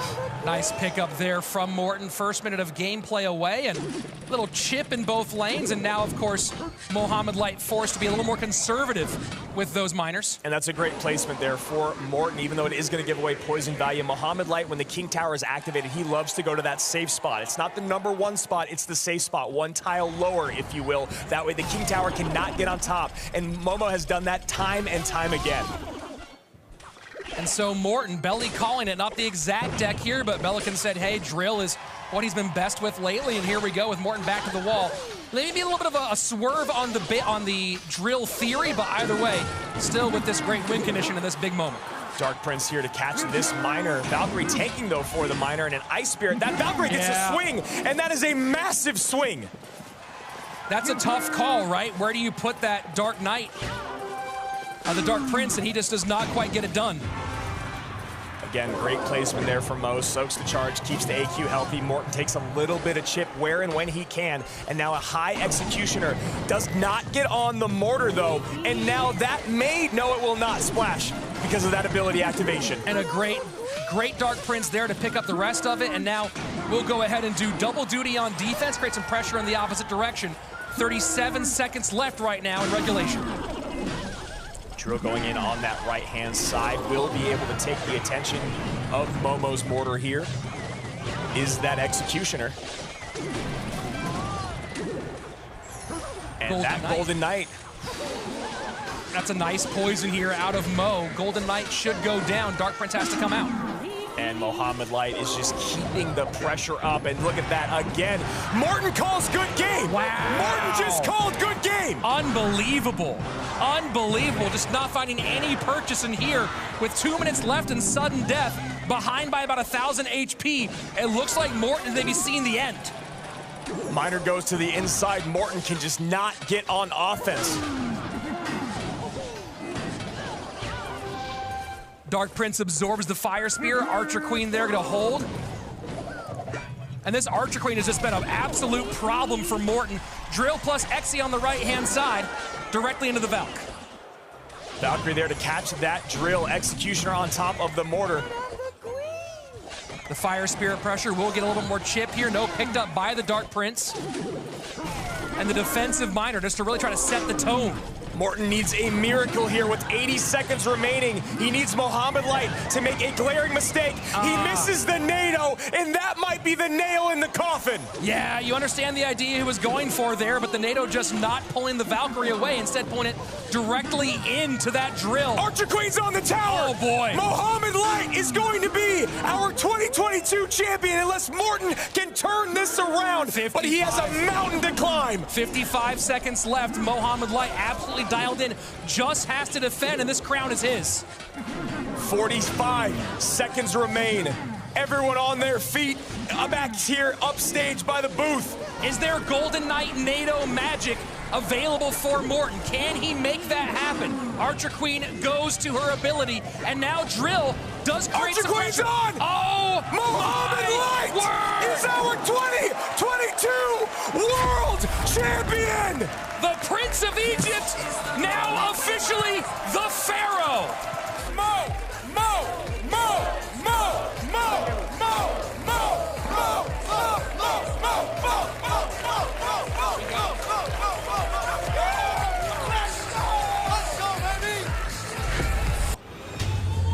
Bueno, pues muchachos, ha llegado la hora, ha llegado el momento, la gran final del Winner Bracket ha llegado. Arranca el partido, arranca Mohamed Light en la parte de arriba, arranca Riley a la parte de abajo. Se desean buena suerte, Miguelito. Arranca el partido y al toque y esa.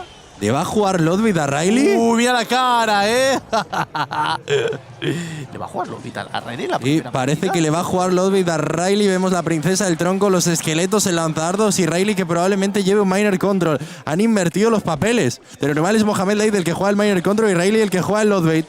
Miguel, la cara de Mohamed no es una cara de que le guste, ¿eh? No, no es el mejor matchup de la historia, pero vamos a ver qué sucede. Fíjate, está utilizando el mismo mazo que le gastó Lucas ayer en esa partida de infarto. Es verdad, es un mazo que funciona muy bien contra el Momo. Ya lo hemos visto a lo largo del año también ser utilizado en muchas ocasiones y ahora que no va nada mal en el meta con la incorporación de ese espíritu de hielo Evo, tiene cierto sentido. Bueno, pues ahora mismo me de lanzados defendiendo Mohamed Light. Ahí defendido perfecto ese de lanzados con esos lares que le acompañaba. Le viene ya con el Frankenstein a la carga. El caballero que se viene de paseo le pone la torre. El caballero ha sido muy malo. Caballero muy Miguel, malo. se ha ido, ¿sabes dónde? A tu pueblo a visitarlo. Porque… ¿sabes? Cuidado, que va para adentro, ¿eh? ¿Sabes por qué ha sido el caballero ahí, no? Dámelo. Básicamente venía el lanzardos y si tú pones el caballero en esa casilla, lo que haces es que el lanzardos siga avanzando, pegándole al caballero hasta que la torre lo elimine. ¿Cuál ha sido el drama aquí? Que ha aparecido el Duendenstein en el puente y tenías que utilizar la torre Tesla. Entonces el lanzardos ya no iba a tarjetear al caballero. Cuando siguiese avanzando, el target iba a ir a la torre Tesla e iban a empezar los problemas. Esa ventaja le puede salir cara a Riley. Bueno, pues eso lo quita. ¡Opa! Espera porque se le lía. Mira. Le tiene que tirar ese tronco. Termina limpiando primero de lanzardos. El espíritu de congelación, pero siguen pegando las puñaladas que las carga el diablo. Pum, para adentro. Dice Riley que no, pero eso pasa siempre. O sea, eso pasa siempre con los Larrys, pegándole a una carta como el caballero. Bueno, pues Miguel, se ha sorprendido Riley. No sé si a los nervios, ¿no? Un poco, pero… Bueno, por lo menos sigue con vida. Justo hemos llegado al doble de elixir. El momento de recuperarse, el momento de empezar a meter presión con el minero, con el arquero mágico desde el puente. El problema es que esta ventaja que tiene Mohamed Light, sabiendo que el egipcio no va a cometer errores, va a ser muy difícil de remontar. ¡Qué espíritu, papá! Como me gusta, es predictado por parte de Riley. Pero mira la princesa buena también que le pedía al puente para seguir cargando. De momento el arquero pega una, le va a pegar dos. Y el Frankenstein también por el otro lado que sigue avanzando. El enlazado para defender. De momento control por parte de Mohamed Light. Y Miguel, sigue la presión y fíjate ese minero desciclándolo totalmente a Riley ahora mismo, ¿eh? Acumulación de princesas y de lanzardos. Es la estrategia para Momo, sobre todo aprovechando que el doctor no va a morir con facilidad porque no hay hechizo fuerte en el mazo del canadiense. Puede ciclar con 3 cartas a la velocidad de la luz. Ha sido muy buena esta defensa con los bebés, con lanza a un lado, con el tornado a la otra. Fíjate el cañón para salvar la princesa. Llega el arquero mágico a poner orden, a limpiar zona. Se va a ir el cañón, se puede ir también la princesa, pero el Momo insiste. Mira, espíritu, esqueletos, la otra princesa que defiende la primera. Toma, salvada histórica del Momo, esa princesa que sigue y sigue sigue metiendo presión. Bueno, pues sigue viva. Uy, ese tronco yo. El tronco ha sido un preído con lanza histórico. Cazo, que lo ha intentado. Bueno, pues el Momo se siente juguetón, se siente bien, le viene colocando el medio en la parte de atrás, se viene limpiando con el dedo lanzador, se le pide congelación para que ese caballero no haga absolutamente nada de daño. Ya para el y el tornado. Tornado, Miguel, querido. Ese tornado no ha sido una buena idea porque el monstruo había bloqueado el target del arquero mágico. Asumió un poco de daño en lanzardos. El tronquito para limpiar zona. Sigue pegando a la princesa. La rotación de 3 cartas también gracias al último doctor. Llega otro barril de duendes evolucionado. Veo Rebel a Riley fuera de combate. Miguel, querido, lo está lesionando, lo está destrozando. Se le está acabando a Riley, pero tiene que responder. Riley, despiértame, mi rey. Despierta porque estás en la final del Winner Bracket. Es ahora o nunca, Riley, querido. Le mete el minero a la parte de atrás. Los Larry defendiendo el Frankenstein que trata de llegar. El barril por otro lado sigue la presión. El tronco perfecto que no te falla. Y de momento al puente, Miguel, fíjate, Mohamed ahí tratando de defender, mantener sus princesas activas y poco a poco raspando daño, Otro tornado que no sirve para nada. La que le está dando Mohamed Light a Riley ahora mismo. Cuidado porque se le escapaba el Duendenstein. Le viene otro barril de duendes evolucionado. Tronco a la izquierda, tornado a la derecha. Menos mal que identificado cuál era el falso. Sigue la presión. Doble princesa, doble lanzardos. Otro barril de duendes. Lo intenta con el miner, pero da igual. No le va a dar para nunca. ¡Para adentro! ¡Se rinde! Le tira el tornado para rendirse. Llega todo el mundo. Machacar en la primera partida lo ha dejado cao. Se puede ir Riley a la grada si quiere ya, porque el Momo está a un nivel espectacular. Lo acaba de pasar por encima. Menudo gameplay del faraón. No sé cómo va a remontar esto Riley. Miguel, están diciendo, quiero un rival. Riley, despierta, mi rey. Miguel, la calidad que tiene Riley, yo no sé a los nervios o no, pero hemos visto algunas cositas que ahora… Mira el tornado. Esto suele pasar mucho con cartas con… Sí, suele pasar demasiado. Vale, o sea porque que el esqueleto se queda enganchado en el caballero, le pega otro golpe, el tornado no actúa tan rápido. A no ser que tengas diferencia de nivel, que no es el caso, los esqueletos se van a spamear todo el rato. Bueno, escúchame, yo es que vuelvo a decir lo mismo, Miguel. Que pero es que, ¿cuántos? Falla el faraón. O sea, incluso unos duendes con lanza que ha tirado ahí, los ha destrozado con la propia princesa, pero es que mira los tornados de Riley. O sea, no han puesto los tornados en la replay, pero hay como 4 tornados que no han servido para nada porque el arquero mágico no mataba a nadie. Bueno, es verdad, lo de la replay, Miguel, sí que es verdad que es otra cosita que voy a estar ahí poniendo al toque. Dice, tanto tiempo llevo sin aparecer y justo vi una barbaridad. ¿Qué tal, Jordi? ¿Cómo estás? Oye, saludos a todo el mundo. Más de 11.000 personas disfrutando. Qué locura, chicos. Gracias a todos por estar con mi querido Miguel Muñoz Tobar y servidor. Miguel, el matchup, ¿vale? A priori, los dos más. El de Rey de Mohamed Light, a priori es más favorable a Riley. A nivel paquete va a ganar siempre el mazo de Riley. Vale, eso es lo que te iba a decir. En igualdad de condiciones, Miguel, pones al Momo contra el Momo, jugar con el mismo mazo y en principio… Va a ser una partida igualada porque el mazo de Riley no tiene hechizo fuerte. Te van a meter muchísima presión con el Lotbait, pero es cierto que aquí ha sido un abuso en lo que se refiere al nivel de gameplay. Pero a nivel paquete ganaréis perfectamente con el mazo de Riley ese matchup. Bueno, prepárense las luces verdes que están dando la sintonía de vámonos que nos vamos. Arranca el partido, la parte de arriba viene Mohamed Light. En la parte de abajo el canadiense Riley. Miguel, la verdad, tú que eres el mejor analista de todo Clash Royale, ¿reacciona Riley o no? No creo. Lo has matado, Miguel. Sinceramente no creo. Mohamed Light que lleva cañonero intentando, pues oye, esperar un mazo pesado por parte de Riley, que como te comenté antes, había jugado mucho gigante duende en los días anteriores. Y si ya me ha gastado el mazo de ciclo, que es ese de arquerito mágico, que también funcionaba contra los mazos que gastaba el Momo, ahora lo más probable es que veamos este mazo pesado con mago, que no está siendo la carta más habitual del meta. El Goblinstein, por supuesto, la furia, el espíritu eléctrico y el fantasma. Bueno, vamos a verlo. Colocando ahora mismo, le pone… Madre mía, jugando mago ¿qué estamos viendo ahora, Miguel? Es el primer mago que vemos en todas las finales. Momo lleva zapis porque ha entendido que su rival no le iba a jugar bola de fuego y que lo más probable era que apareciese el rayo. O sea, está todo estudiado, Rebel. Ha dicho, me va a llevar un macito con rayo, un macito pesado, me pongo zapis para esquivar, me pongo cañonero para destrozar los tanques. Fíjate cómo se deletea el fantasma. Vamos a ver cuáles son las últimas cartas de Riley, pero en principio o llevas flechas o llevas hechizo fuerte y la otra carta tiene que ser, ahí está, la P.E.K.K.A. Bueno, pues aparece la P.E.K.K.A por parte de Riley. Viene y el medio de la parte de atrás y empieza a raspar. Pum, pom. Viene golpeando, viene haciendo un poquito de daño. Como tenga rayo va a estar muy feo. Bueno, veremos. Mortero ya preparado por parte de Majamilite. Si tiene flechas, con furia flechas te cargas a los zapis. Y el mago detrás de la peca se carga a los bats. Así en líneas generales. Bueno, pues está el cañonero. Le mete el cañoncito con ruedas también para tratar de frenar esa... Mira, la verdad que el cañoncito defiende también a la peca, Miguel. Una galleta se ha llevado ahí el cañón con ruedas que no le viene nada mal. Bueno, colocando la carnera, se pone, se va a convertir en furia. No, era furia, Body. Espera. Habilidad. 3, 2, 1. Dale al botoncito. Dale. No le va a dar el botoncito. Ahora, va a guardar. Va a defender con el mago. Va a defender con el mago y quiere ciclar más rápido a su siguiente Goblins. Ten cuidado porque llega el cañón para eliminar al mago desde el puente. El fantasma por la otra defendido al miner. Le pone la peca. Espíritu eléctrico. Cuidado con el drama histórico que se ha formado ahí. No te quiero decir nada, pero mira, de momento la peca que se viene dando. Se ha salvado el cañón. Se sorprende el momo. Madre mía, sabe que le acaba de salir muy bien el intercambio. Veremos si llega la habilidad del monstruo. ¿Habilidad? No hay habilidad. Cuidado con la presión. Uy, pero ¿y el otro lado qué? No hay elixir. Mira, elixir del otro lado. Se viene arriba el momo. Sabe que lo puede tener. No me lo puedo creer. Sabe que ha gastado una habilidad que ya no tenía sentido. Llega la habilidad del rey esqueleto. Mira para defender.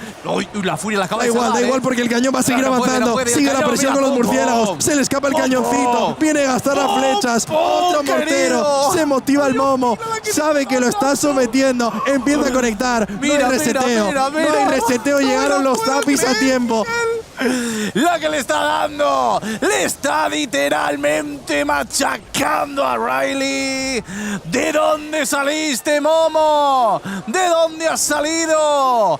Esto está haciendo, Miguel, literalmente un abuso. Lo están destrozando. Lo están aniquilando a Riley.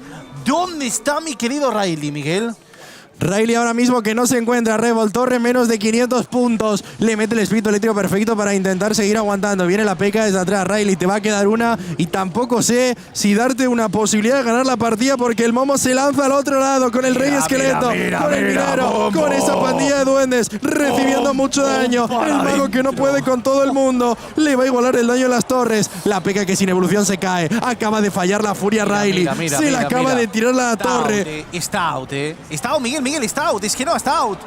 En lugar de matar los murciélagos, se la acaba de tirar a una esquina. Le mete la flecha, le sigue raspando, le sigue haciendo daño, le sigue. Miguel sabe lo que quiere, tirar las dos torres a la vez. Le pone el minero a la parte de atrás, aparece el predictado para la parte de Riley. ¿Qué quiere seguir en la partida? ¿Qué quiere seguir vivo? ¿Qué quiere aguantar hasta el final, Miguel? No quiere caer noqueado. De momento le pone la flecha, se quiere limpiar absolutamente todo. La peca avanzando por el lado derecho. Le mete los murciélagos en toda la cara. Viene como carrera, Miguel, es ahora o nunca. Qué buena distracción. Es ahora o nunca. Pero es que no pasa, Le va a tener que poner la flecha, se va a morir un zapi con el splash y el golpe de la carnera. La pega que quiere seguir avanzando, ha sido perfecta la pandilla con el timing del reseteo. No consigue avanzar nadie, hay otro mortero, se le va a acabar la gasolina a Riley. 10 segundos, se viene arriba el momo, le pega el mortero, le pega el miner, se quita los cascos, se la va a llevar el egipcio que está en la gran final de este año 2024. ¡Qué locura, Mojo! Ahora sí, saca todo lo que tenía dentro, levanta al público, levanta todo, siente que tiene otro nuevo trofeo en sus manos. Y Miguel, querido, hoy sí he visto al mejor Mohamed Lai, la mejor versión de Mohamed Lai, sin fallos, dominante, castigando, sin dejarte respirar. Lo ha mandado la Luna Riley. Tenemos al momo en la gran final. Vamos a escuchar lo que dicen. Talk to me about how you made that work. Oh, actually, when I saw this Evo Ice first play, I was kind of worried because I knew it was either 3 decks, either RG Evo Ice Monk with Log, or Piggies, or that Remy deck, and they all do good against bait. But I was confident that I can win this matchup because I have Goblinstein with 3-card cycle and doesn't have a champion, so I was able to always outcycle him. I mean, outcycle you did. We all saw the princess. It was absolutely insane. We're seeing something different from you this time, right? You're already a world champion, already kind of unequivocally the best player on the planet, but now we're seeing a passion we've never seen before. Where's that coming from here in 2024? I think it was due to my results last year at World Finals, so I'm very happy to be in the final again after the disappointment last year, so I'm glad. I think that's why I have a lot of passion now. And you're in the final one more time, that's right. And this time, for the first time, you're in the final from the upper bracket. What does that do for you going into our championship matchup? I'm a bit worried because when I won Worlds, I won it from the lower bracket, so let's see what happens. All right, well, we'll be seeing that soon. In your grand final, it's Mohamed Light. Bueno, pues Miguel, ahí estaba Mohamed Light. Miguel, yo de verdad, es una locura, ¿eh? Es una locura lo que están haciendo los muchachos, es una locura todo y de locos. Percent of the community votes went towards Lucas, 33% went towards Sub. And does that feel right? Kind of like a 2-to-1 situation between the two of those players? Yeah, I mean, I think it makes sense, but it's really just going to come down to this matchup. It looks like, as you mentioned, bait being super popular, Lucas deciding to do it right away. We talked to Lucas, Andrew and I, before the tournament, and he did say that he wants to play bait to try and force out mistakes from his opponent. And it makes sense. I mean, there's a lot of nerves on this stage. You have to defend each Goblin Barrel and each Dark Goblin, each Princess perfectly if you want to win. But look at Sub's deck, Josh. Yeah, Sub gonna be running the Royal Hogs, quick cycle, and yeah, I mean, the delivery plus the log plus, I mean, it's probably gonna be Skellies and Ice Spirit. He's going to be able to stop these barrels very quickly. But I mean, bait, once you have that Goblin Stein up on the board, the 3-card cycle, you can out-cycle the log plus the delivery. They have all these cheap cards, and you will still get barrels on the towers. Yeah, that's a good point. If there is any deck that's going to be extremely successful, it's this Pig's deck right here with the log and the delivery. But you can see Sub shaking his head already. Maybe Lucas is right. Maybe this deck, the nerves, are going to make the big difference here, already taking quite a few Goblin Barrel hits. And right there, defending with the Goblin Gang as well. Earthquake on top of it, and the tower as well, getting it down to 27-74. Slight lead for Lucas so far. Skellies to help out and start to chain quickly. But Sub going to respond very well. But it does look like a little bit of trickle damage coming in from the Doctors. Princess on the board. You can see Lucas down a little bit of Elixir, but it's not set in stone here because Sub has to respond to this Princess somehow. He goes for the delivery. Now everything's even up pretty similarly. I mean, I just don't know how Lucas wins this, though. I mean, I'm just trying to think of a way. Without that rocket, it seems very difficult. It does seem difficult, but we always see with these cannons plus Ice Spirit or cannons plus Skellies, you can get those pro plays where they try and get the Royal Hogs plus the Earthquake on top of everything, but then you push it right there. Not going to push, but just going to defend with the Doctor plus Skellies, taking 500 damage, but overall, pretty clean pretty clean defense, I would say. Delivery dropping down, cleaning up the Goblin Barrel. Queen and Goblin Sign still on the board, but the Goblin Sign goes down. That means Sub has 3-card cycle. He goes to the log to try and cycle back the log quickly, but Evo Barrel coming in, getting solid damage, and the Queen gets taken out as well. And right here, we finally see the Evo Skellies against Evo Skellies, both of them just gonna kind of, I mean, really, it's a neutral situation right there. And Sub, I really like what he was trying to do, trying to go the delivery on top of the Princess. Lucas, too smart for that, not gonna Princess at the bridge once again. I mean, until now, he knows Lucas loves these bridge Princesses. Log should be back in cycle for this barrel. And once again, the Queen is gonna survive here. Sub is definitely gonna go for some piggies soon to make use of that 3-card cycle, maybe a pre-Earthquake on the cannon as well. There's the pre-Earthquake, but Lucas knows that the pre-Earthquake is coming. He predicts the prediction, if you will, and stop the pigs. But look at the Queen left side. Archer Queen getting shot after shot, getting the tower down to 20-36. Both towers for Lucas taking a beating, but I mean, it's still a very close game. Dark Goblin outside of the range of the Crown Tower, so going to be able to take out the cannon entirely. And Archer Queen at the bridge, I mean, this is going to put in a ton of work right here. Delivery on one side, log on the other. Evo Skellies get taken out immediately, and the Goblin Sign ability is doing massive damage for Lucas. Right there, completely flipping the energy of the arena, getting the tower down to 1502. Ice Spirit plus Earthquake And I mean, Sub is recognizing my opponent has no spell, has no big spell whatsoever. If I defend cleanly, I should be able to win. It's just going to be whether or not Lucas is going to force out errors from his opponent. This is fascinating. Full defense, no pigs at all. Can he have the perfect defense? That is the question. Will he be able to stop the bait spam? Evo Goblin Barrel inbound. Skelly's one side, Log the other. Decent damage defense. And right there, Princess plus Dark Goblin. Dark Goblin does stay alive, not hit by the Royal Delivery. Log on defense from Sub. Any of the Goblin gang picked up. 2 of the Spirit Goblins still alive. Princess at the bridge. 14 seconds left. Lucas needs to figure out something quickly. Dark Goblin at the bridge. Goblin Barrel's here. Log look at the Dark Goblin! The Dark Goblin versus Earthquake. 11-28, 12-12. The Dark Goblin did it! Earthquake coming in! Left in! Lucas gets it! Earthquake down at the last second, and Lucas winning by 30 HP. Oh, and Sub in the third situation like this. I think this is the third time now that he has lost the first game of a best of 3.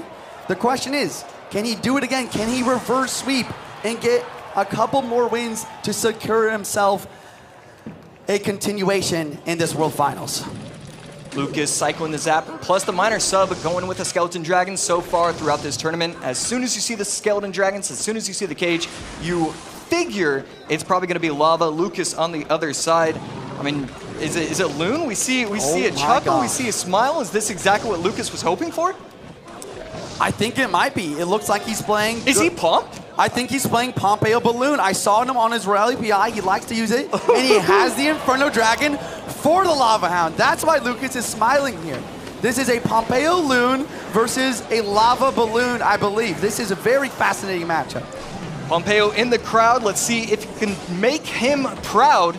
Gob Cage on defense for Sub, going to be able to easily kite the balloon. But because of the left tower targeting that Inferno Dragon for even just a second, that's going to apply a bunch of pressure, and arrows forced out from Sub.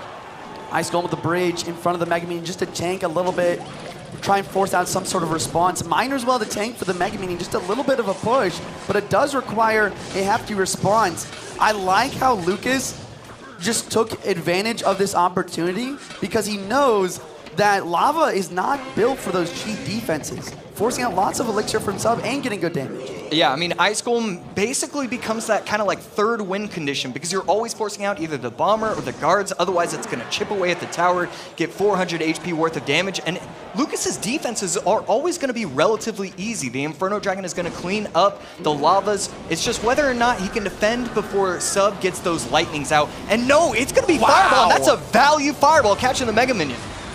A really good Fireball and not the best zap from Lucas there, dropping on almost nothing. I think he was trying to time it to zap all the lava pups, but he was not expecting that Fireball to reset his Inferno Dragon, and it just changed up everything.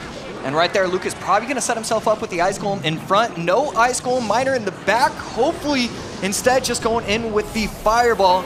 Evo Zap going to come down, but didn't catch the Bomber on the first electrocution, so that Bomber stays alive. This balloon, the balloon will not connect. Arrows do come down, but it does get death damage.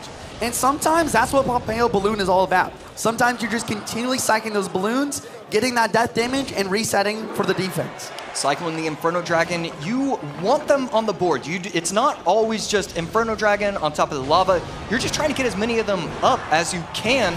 Sub responding with his own Inferno Dragon right there. Guards to protect it. And the Inferno Dragon for Sub locks onto the balloon. So far, it's a good defense, but he still needs more. Yeah, and this is what I mean. Lava Hound is not built for these defenses. A lot of the time, you want to go for a dual lane or opposite lane pressure and tower trade, but that's not something that is an opportunity in overtime. Yeah, and Sub making mistakes after mistakes. Lucas already clapping his hands. He thinks this game is over. The Miner takes out the Bomber entirely. Good game coming out from Sub. Lucas with the 2-0. Oh my gosh. Lucas winning an impossible matchup. Game 1. His coach setting up extremely well for game number 2. A perfect matchup. The Inferno Dragon was just built different. The zap for the opposing Inferno Dragon and the constant pressure versus Lava Loon. I know Lucas is proud of this one. Let's send it down to the floor with Rich to hear more. All right, I'm here with Lucas. Lucas, let's first start with this. You are giving us nail biter after nail biter. Talk to me about the end of game number 1. It was pretty close. It's such a difficult matchup. That was crazy. I was really anxious at the end. Well, you were anxious in game number 1, but obviously game number 2, a little different story. Now we have the creator of that deck here in the crowd running the Pompeo deck in that game 2 matchup. Talk to me about that choice. Yeah, we know after Psych was out, and if I won, I could take a risk. I love the deck. Alan, my coach, suggested it. He's usually like against it because it's really a deck that has to have a favorite meta to work. Of course, Pompeo always plays it no matter the meta. But yeah, like I'm always watching Pompeo's stream, so I just want to shout him out. It's such a nice deck. I love playing it, and I love the matchup even more. All right, you are now top 3 at World Finals. It's been years to get to this kind of moment. How are you feeling right now? I'm feeling nice. Like I feel like this is the first time I'm trying to enjoy myself a little more when I'm playing.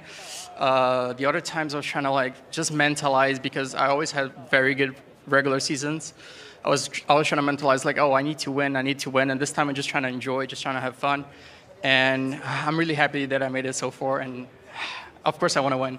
Well, you're giving us lots of fun as well. Everybody, one more time for Lucas! And you can hear the crowd into it here. Just going into game 1, I imagine if we get into game 3, it will be silent in this room. Ice Spirit to start for Riley, and Mo with the Princess at the bridge. Princess stopping the Ice Spirit in its tracks, getting a little bit of chip damage on top of the tower, plus the log.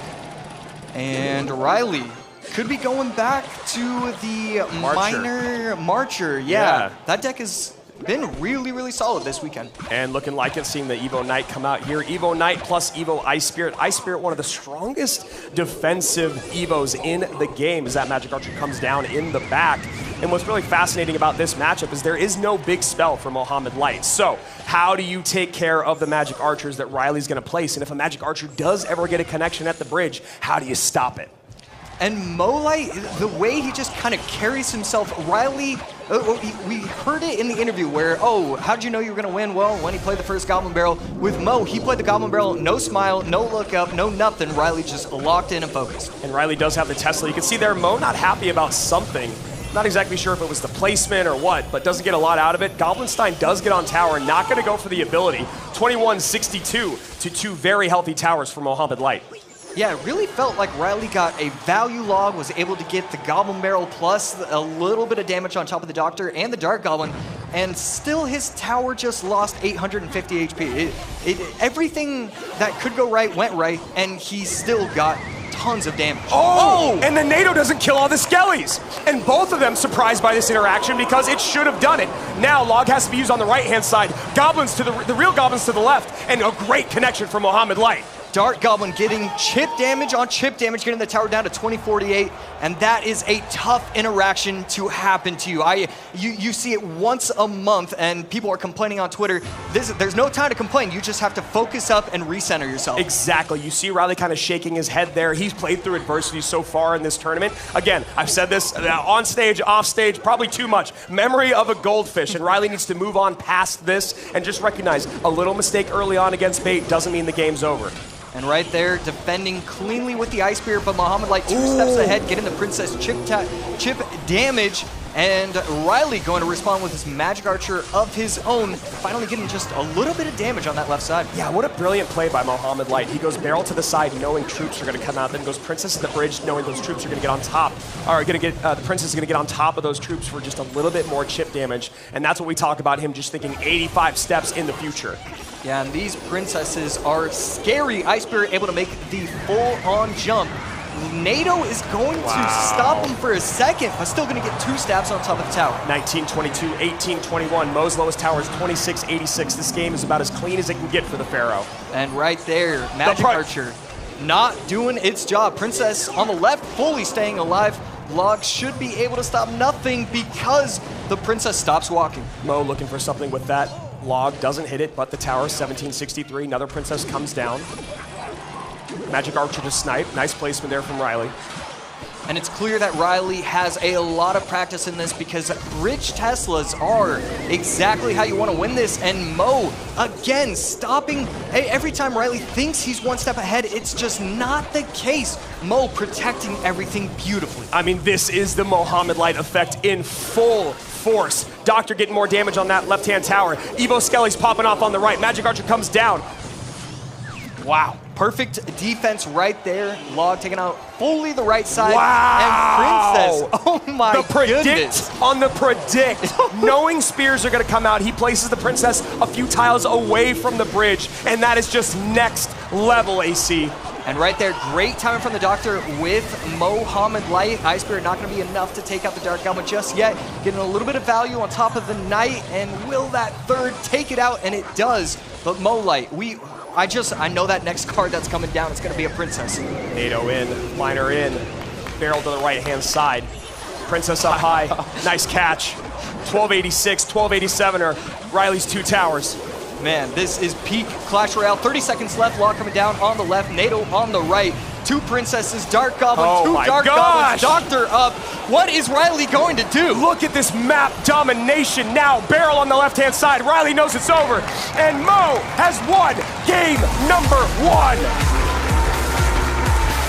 1. Now you wonder about the nerves for Riley. What's going through his head? Just lost to his deck. Yeah. And I mean, it's just, I can't stress it enough. Riley played such a good game. Mo going mortar. Mo maybe going mortar, Cannoneer. Everybody be quiet. All right, I'll be taking over this game. Evo Bats plus Miner plus Cannoneer. Wow, and he's going back to before Gobstein. He might be going Cannon Cart plus Skeleton King. This was actually pretty popular for a minute. Right after Gobstein got released. Yeah, we were talking about it earlier. It feels like we're not really seeing Wizard all that often, and it's because of how strong the Goblinstein is. But Riley kind of going away from everything and just putting the Goblinstein in the same deck as the Wizard.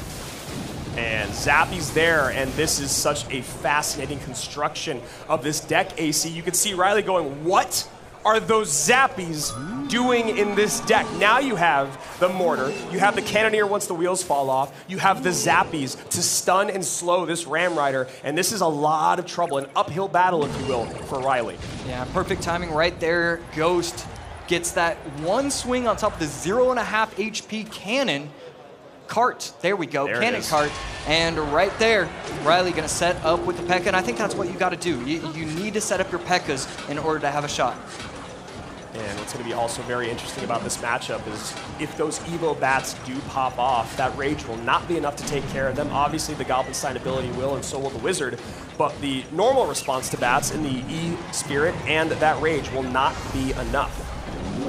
So Riley just kind of letting his P.E.K.K.A go to waste. I think Mo was trying to go for the King Tower activation there. If the Mortar stayed alive and the E-Spirit jumped, just a little bit of flair, you know. He was like, did I not show you enough in game 1?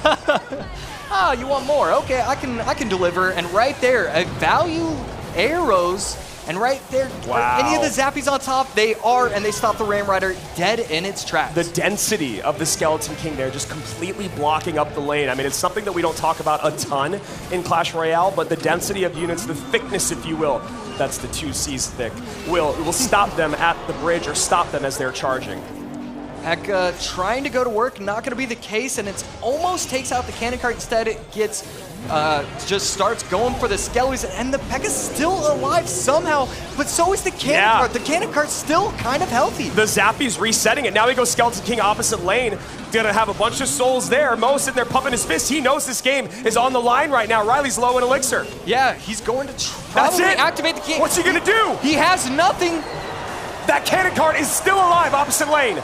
The Bats are going to be able to come behind, and the arrows miss. The cannon's on. Game. The cannon's on. Wow, Mortar's on. That is going to do it. Riley's still fighting. 813 HP remains. Zappies are going to stop the Doctor from resetting the Mortar. The Mortar getting a second shot. Doctor doing all it can do. Miner in the back gets caught by the Ram Rider, but that's really not going to be enough. You need offense, and you just can't do that against Mohamed Light. Mohamed Light pouring it on right now that Riley is fighting for his lives. Not even making the right defensive play, he's making the only defensive play. Cannon cart at the bridge, followed by the bats. Espirit going to be able to dash on top of everything. But I mean, Mohamed Light, he's known for his spectacular defense. How do you make how do you come back against him? I don't think you can, AC. I mean, regardless of anything, he can defend his way out. Skeleton King's on top of that tower. He can still send miners in for the next 70-ish seconds. Bats are gonna get a ton of value here. And there you go. Rage in the corner. Riley knows it's over. Mohamed Light, perfect in this upper finals. Cannon cart going to be able to take out the P.E.K.K.A. And again, these just are such incredibly strong pushes. Miner in front of Goblin Gang. That's not a push. He just finds the answers that nobody else finds. Miner to the back. Evo P.E.K.K.A. to clean. Arrows to get the Gob Gang. Riley's still alive. Evo Mortar opposite lane. And that's going to be, that's going to be a strong defense right there. Okay, he's recovering. He hasn't given up yet. You have to admire it as the Miner goes in to pull the P.E.K.K.A. back, and that is just a beautiful play. Mo knows exactly what was going to come down that lane. Getting a little bit of chip damage on top of the tower is the wizard for Riley, and finally we see him start to build these big pushes. We see him jump for joy. Good game coming out from Mo. Mo takes it 2-0. Mohamed Light will be back in our... Yeah, I mean, going back to your question once again, I think that Riley, he played okay, but just the skeletons getting onto the Evo Knight and just a couple unfortunate interactions at the beginning, it seemed like Riley really got in a spot where he had no way to attack. Now, was that skeletons interaction because the NATO was too soon, too late, or just an odd interaction? Me and Rich were actually talking about it. It happens when you're pulling skeletons away from something, or it kind of happens when you're pulling skeletons towards your unit, right? So he was turning those skeletons towards his knight rather than away, and it made it so that they were able to kind of survive. Oh, it's almost like they pulled him to attack while they were spawning, while they were getting taken off the board. And here we go, Lucas going to bait against Riley, who is running Lava Hound. So, maybe he saw something that Mohamed Light did that he liked in terms of creating that deck or that matchup. And I did also talk to Alan about what he thought both of his players might use in this moment. And Lucas does play bait, and Riley might have predicted it with this Lava Hound Arrows matchup. And that is a huge, huge connection there. You can see Lucas already a bit stunned from it. 22-12 to 12-03. Riley drawing blood first. Yeah, this is really interesting. I also talked a lot with Riley and Mo about, workshopping a lava deck that can counter bait because of how important it is in this World Finals. And maybe he's found it. He has the Evo Bomber as well as the arrows for solid defense, cheap defense, and offense at the same time. Now, do you think the Lightning will be able to find its way into this equation more than what we just saw in the very beginning? It's a good point. I don't know what Lucas' last card is. If it is Goblinstein, I think that Lightning will be imperative for breaking through. But I really don't know what this last card is. Great damage there from the Goblin Barrel on that right-hand side, protecting this Dark Goblin to go down the left. Okay, Dark Goblin getting taken out. Evo Cage does decent. Similar thing as we've seen with Lava before. He needs cheap defense or just no defense at all. He needs to get a Lava and needs to maybe even get a tower trade going here if Riley's going to win this. Yeah, really nice, I'd say cheap defense there, like you said, Juicy. Still getting some offense in on the other side, 1644. Now predicts the guards, but one guard still stays alive, takes the Princess off the board. And look at that Evo Bomber. Yeah. That's what I'm talking about. Evo Bomber cleans up the barrel. Now it's cleaning up the Valk. That's only 2 elixir. And now he can spend everything else on offense with the arrows for the Dark Goblin. Valk does get a shot on tower, but this is exactly what we were talking about yesterday. I think maybe it was Elsiop who was just not getting enough value out of his Evo Bomber in this matchup. You need that Evo Bomber to be able to clean up barrels. You can't only use your arrows and your guards. And Riley's just stacking on the pressure. Lava, that's Silly Dragons, Flying Machine, Lightning. This tower is down. And now you talk about that reset of confidence. Riley bouncing back, knowing he's still got it. Got to feel good there. And then Lucas on the other side of it now, facing elimination once again. hopefully, I'm going to win, I'm going to win, I'm going to win. That's what you like to hear. Yesterday, Lucas was telling me that his mantra to himself is, I'm not nervous, they're nervous. I'm not nervous, they're nervous. And right now, Lucas playing pretty well, but Riley on top of it. And of course, now we see Riley bringing out bait. I thought he might, and that's the scary thing, right? Is even if you know it's coming, he's not scared of running it. Yeah, the question is, does Lucas have the facilities to deal with this super high pressure bait that we've seen succeed time and time again? I don't know. I don't know if he has the log or the Barbarian Barrel or maybe an extra spell to deal with this Dargob Princess combo. That's really what you're going to need. And a Prince in the back, Juicy. Oh, and the Mega Knight. He did not defend the Goblin Barrel, and he's going all in with the push. I like this play. Will it pan out, or will Riley be able to defend? He's very low elixir. Oh my gosh!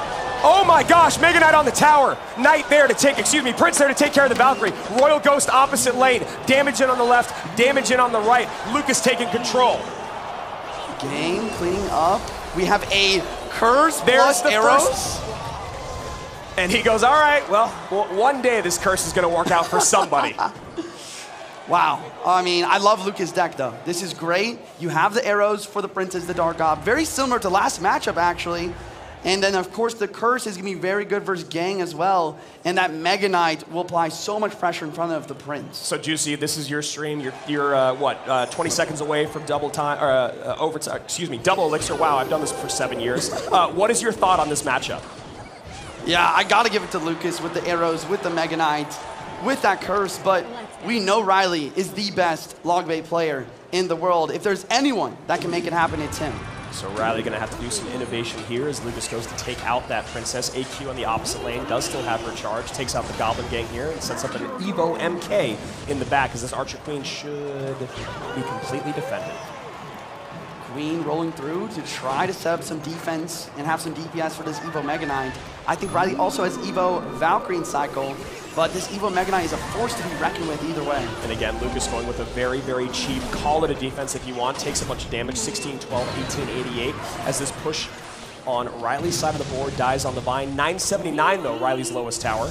The pre-curse, expecting a Gob Gang. Wow. He catches some Goblins. I think that forces a response. E-Spirit does get it. And AQ does get a shot in. Very nice predicted play there by Lucas as he goes Miner to the Princess once again. Wait, he's shaking his head to Miner. Yep, I knew it. Guys, get the King Tower activation.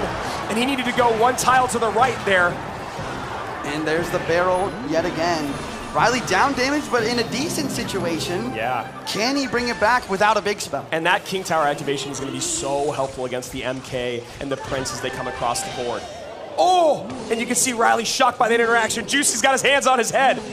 Yeah, I mean, he just played the Archer Queen ability just slightly too early, and that is going to change everything. Now Lucas immediately having the opportunity to attack. And you can see Lucas has no fear in going Miner on top of these Princesses because he's ready for him to drop a Gang on top of it and get more value out of it. So one of Riley's best units has been completely handicapped by Lucas's Goblin Curse. And yes, you heard that right.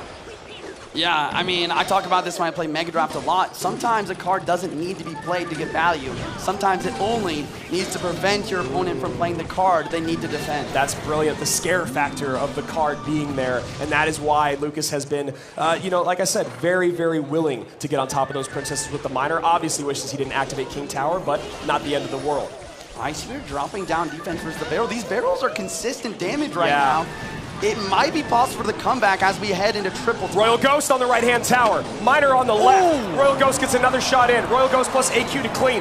460 and 364. The Prince! The Prince! Ooh! Gang coming down barely in time. We have 43 seconds left on the clock, and here's a huge push right side. And it feels like we're going to game 3, Juice. I have no idea how Riley's going to do this, but he could. There's the Miner in with the curse and the arrows.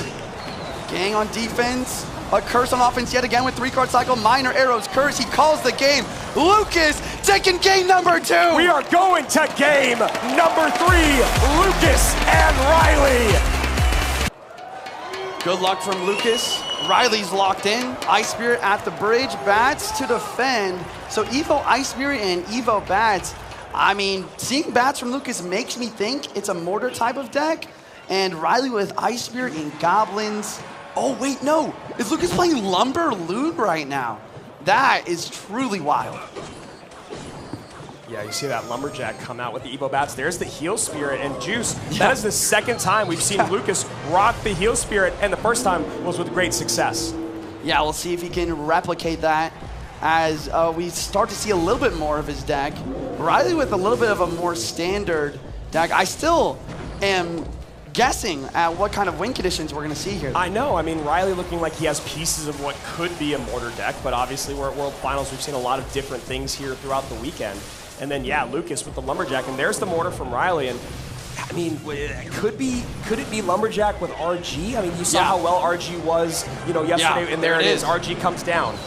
Yeah, absolutely. Great call. Great call. RG Lumberjack with Heal Spirit. This is an old school RG breakthrough type of deck. You got the Lumberjack tanking, dropping a Rage, speeding up the RG damage, and you have the Heal Spirit healing it up, and it's already working great for Lucas. Yeah, great damage there for Lucas, 21-15, and maybe Riley expecting the bats with the immediate drop of the Goblinstein up front. Goblinstein will get to tower, so you could see him wanting to use an ability. Bit of a flinch there from Riley. Yeah, I think Riley was trying to predict that Lumberjack with the Miner and basically keep his cannon card alive to get a really good start already. If it worked out, it would have been great, but not going to work this time. Yeah, Lucas trying really hard to get that King Tower activation. Doesn't get it either, though. Takes a good amount of damage. 21-53 for Lucas, 21-15 for Riley as the second RG comes down. That's the evolved one. That's how it works. Yeah, Riley does have defense for the RG this time with the Mortar, with the cannon card. Fisherman distracted too, not able to pull the cannon card right away. What will Riley do in this counter push? We do see the Goblinstein tanking. The Goblinstein ability will pop, clean up the Evo Bats. Very successful. Can he get to the tower though? And Lumberjack does just enough as a high fish boy comes out. There's the Doctor down low to stun that Miner. Bats in cycle once again. And we see a defensive Mortar played one tile up, preventing any fireball value on weak side tower. This is a very slow match compared to what we've seen today, but I love it. It's very methodical. Never mind. And there it is, Juicy. Thank you for saying that, because you know that Caster Curse is working in our favor right now. This Lumberjack's going to go down all the way back around to a Mortar, though, is Riley. And that also means that Lucas is very close. Oh, a great predictive log on the Goblins. And I believe Lucas is just one card away from an Evo RG. And you guys watching right now might think, oh, why free log on the strong side tower? But it's very important in this kind of matchup. Lucas needs multiple RGs. He needs that dueling pressure. So any damage on either side matters a lot. The Evo Ice Spirit actually takes out the Lumberjack, so the Evo RG is able to get raged up. Cannon goes down, but it does bait out the Lumberjack just because Lucas wanted to be safe. Roll Giant, one more shot left side. But we see Riley in overall damage lead just by focusing on this right-hand side tower. Only 90 seconds remain in one of their World Finals run here in 2024. One game in, one game up for both. Oh my God! Oh, the perfect timing there. Lucas by a hair. I really thought that cannon card was locking on, but Lucas with the reaction time speed of a lion. Goblin's counter pushing, he doesn't have to worry about it. King Tower's activated. This damage from the one Goblin. No, excuse me, King Tower activated. I've played this game before. 2380, 1976. Lowest tower for Lucas, 1801. Lowest for Riley, 1769. After the Fireball log comes in to 1711. I don't know how I feel about these defensive Evo Mortar. Look, another Fireball dropping down and help clean up. He's cycling like crazy. Just 50 seconds remaining. There has not been one offensive Evo Mortar that I can think of. Yeah, and now we have a bridge battle. We have the Goblin Monster, the Mortar, the cannon cards, the Goblinstein ability. It reaches tower. That's good damage. This game is so close. 1500, 1504. Lucas in the lead. Evo Bats come down. That's good value there for Riley. But one bat does stay alive. Ability comes in. Opposite lane pressure here from Lucas. Miner on the right. Lumberjack, Evo Roll Giant with Goblinstein on left. Ice Spirit does connect. That will slow down the RG. Does he have a Mortar? He doesn't care to defend. He's worried about the right side. Fireball log from both. 1195, 1239. I think Riley's going to win the spell cycle race. We need one more Fireball. Riley's got it. Riley's got it. That's going to do it. Ladies and gentlemen, Riley! Light is for the first time playing a grand final at Worlds from the upper bracket, which means Riley has to beat him twice. That is, beating him once is hard enough. I mean, no one's been able to do it. It's only happened once this whole year where someone was able to beat Mohamed Light in an upper bracket reset, and that was the man that was just eliminated in Lucas. So, and I'm sure there's a statistician or an analyst out there, has it ever happened other than that, period? Has anyone ever done it other than that one time in our 4th monthly final this year? Well, Riley might be the second man ever. And I'm wondering if nerves are a factor here, because clearly Allen giving Riley comfort in this moment, running this pig cycle deck, very control heavy, and this is one of those ones that a lot of coaches have talked about being a great pick when you're feeling nerves. I mean, it's a great deck. It's so strong in the meta right now. It's been around for so long. I love this. It's just very versatile. You have other ways to win other than just your win con, right? You can spell cycle out. AQ is going to get a lot of value if your opponent doesn't have lightning. And as you said, Rich, calm those nerves back to basics. You do have to wonder, though. We're talking about these two top-tier coaches in Allen on Riley's side and Mohamed Light back with Jebba's here, back with Julesy here in 2024. Yeah. And yeah, look at that contact on the right-hand side. And you have to wonder about those mind games, right? Is Mo and Julesy cooking up a prediction on their opponent, knowing, hey, you're going to be nervous here in game number 1? Now we've seen this Monk AQ situation before going up against Mohamed Light. Did not work out for his opponent in LCOP, but we'll see if Momo or Riley have if Mo can get a little bit more out of his Monk on Riley's AQ. And look at the way the Monk ability shut down the Evo Skellies there, right? Gave plenty of time for the clear, didn't result in the damage maybe that Mo wanted, but now he's in a great spot to shut down this next Pix push. I mean, I don't have, you probably have it. Is this the exact matchup that we saw between LCOP and Mohamed Light? Just switched? Yeah, it does seem familiar. I can go ahead and look through my notes. And as two of them set up in the back, Ice was in the back. And it is the deck, Rich. Wow. It's the exact same thing. So they both call each other's number and flip-flop. The spell cycle plus the pigs have been working so far on the right-hand side. Clearing off the AQ with the reflection, and now a pretty big downhill push coming into the left-hand lane with that cannon low. Of course, the cycle is so fast, but now the dual lane pressure. Yeah, I mean, Riley's ready to get another cannon out, but, you know, Mo's already got that second RG down. Evo RG plus that jump there from the Evo Ice Spirit just a second late, so Skelly's not able to take it out. And that's a bit of a spend there for Riley. Now dual lane pressure and the lead for Mohamed Light in that left-hand lane. Fireball plus guards here, going to be a nice cleanup. Just a little tickle on the tower within this EQ. Heading into sudden death overtime, this just under 200 HP lead crosswise from the top right of your screen to the bottom left-hand side of your screen. And that Ice Whiz gave just that little extra edge here.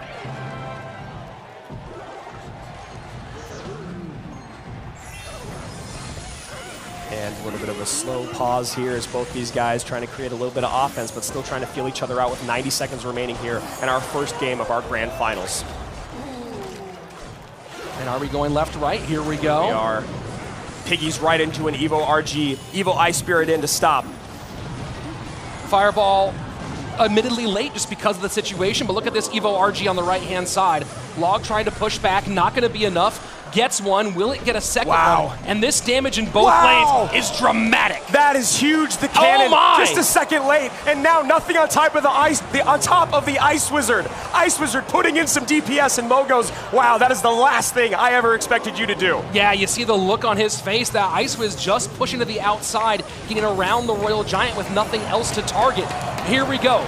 Big push on the left-hand side, man, that's it, GG, well played. Mohamed Light is one win away from immortality.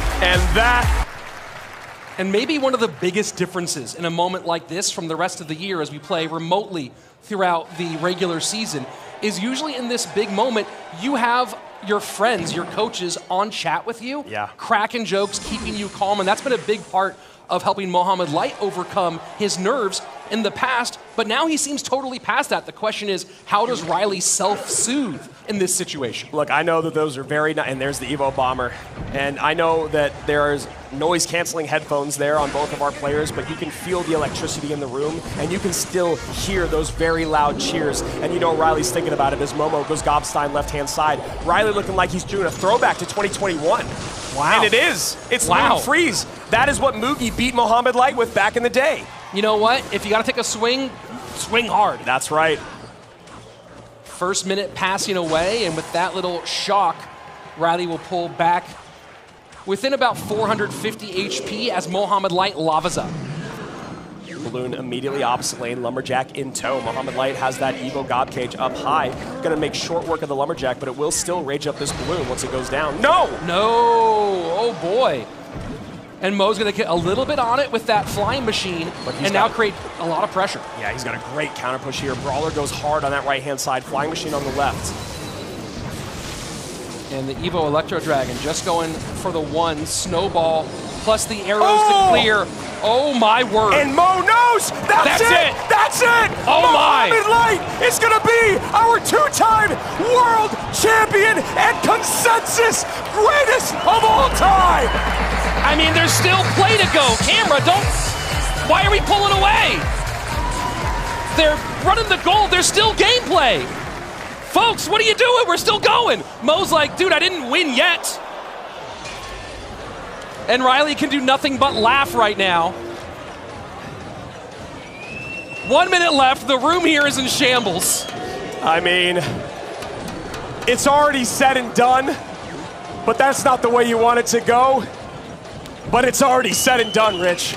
A little distraction here. Now look, if Riley can pull off this right now, it would be tremendous. But you can hear the murmurs and the laughs in the room. And can Riley refocus? Can Mo hold on to it? And the freeze is in. Balloon is coming down the lane. Mohamed Light's gonna take this balloon drop. 2 balloon drops in. 2 balloon drops and death damage, Rich. Evo Bomber on the tower in the pocket, though. This is nothing short of being potentially the wildest ending in CRL World Finals history.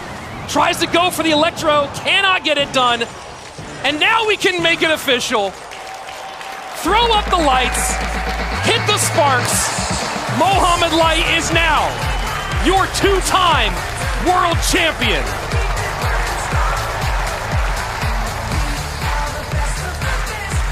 The first ever to reach $1 million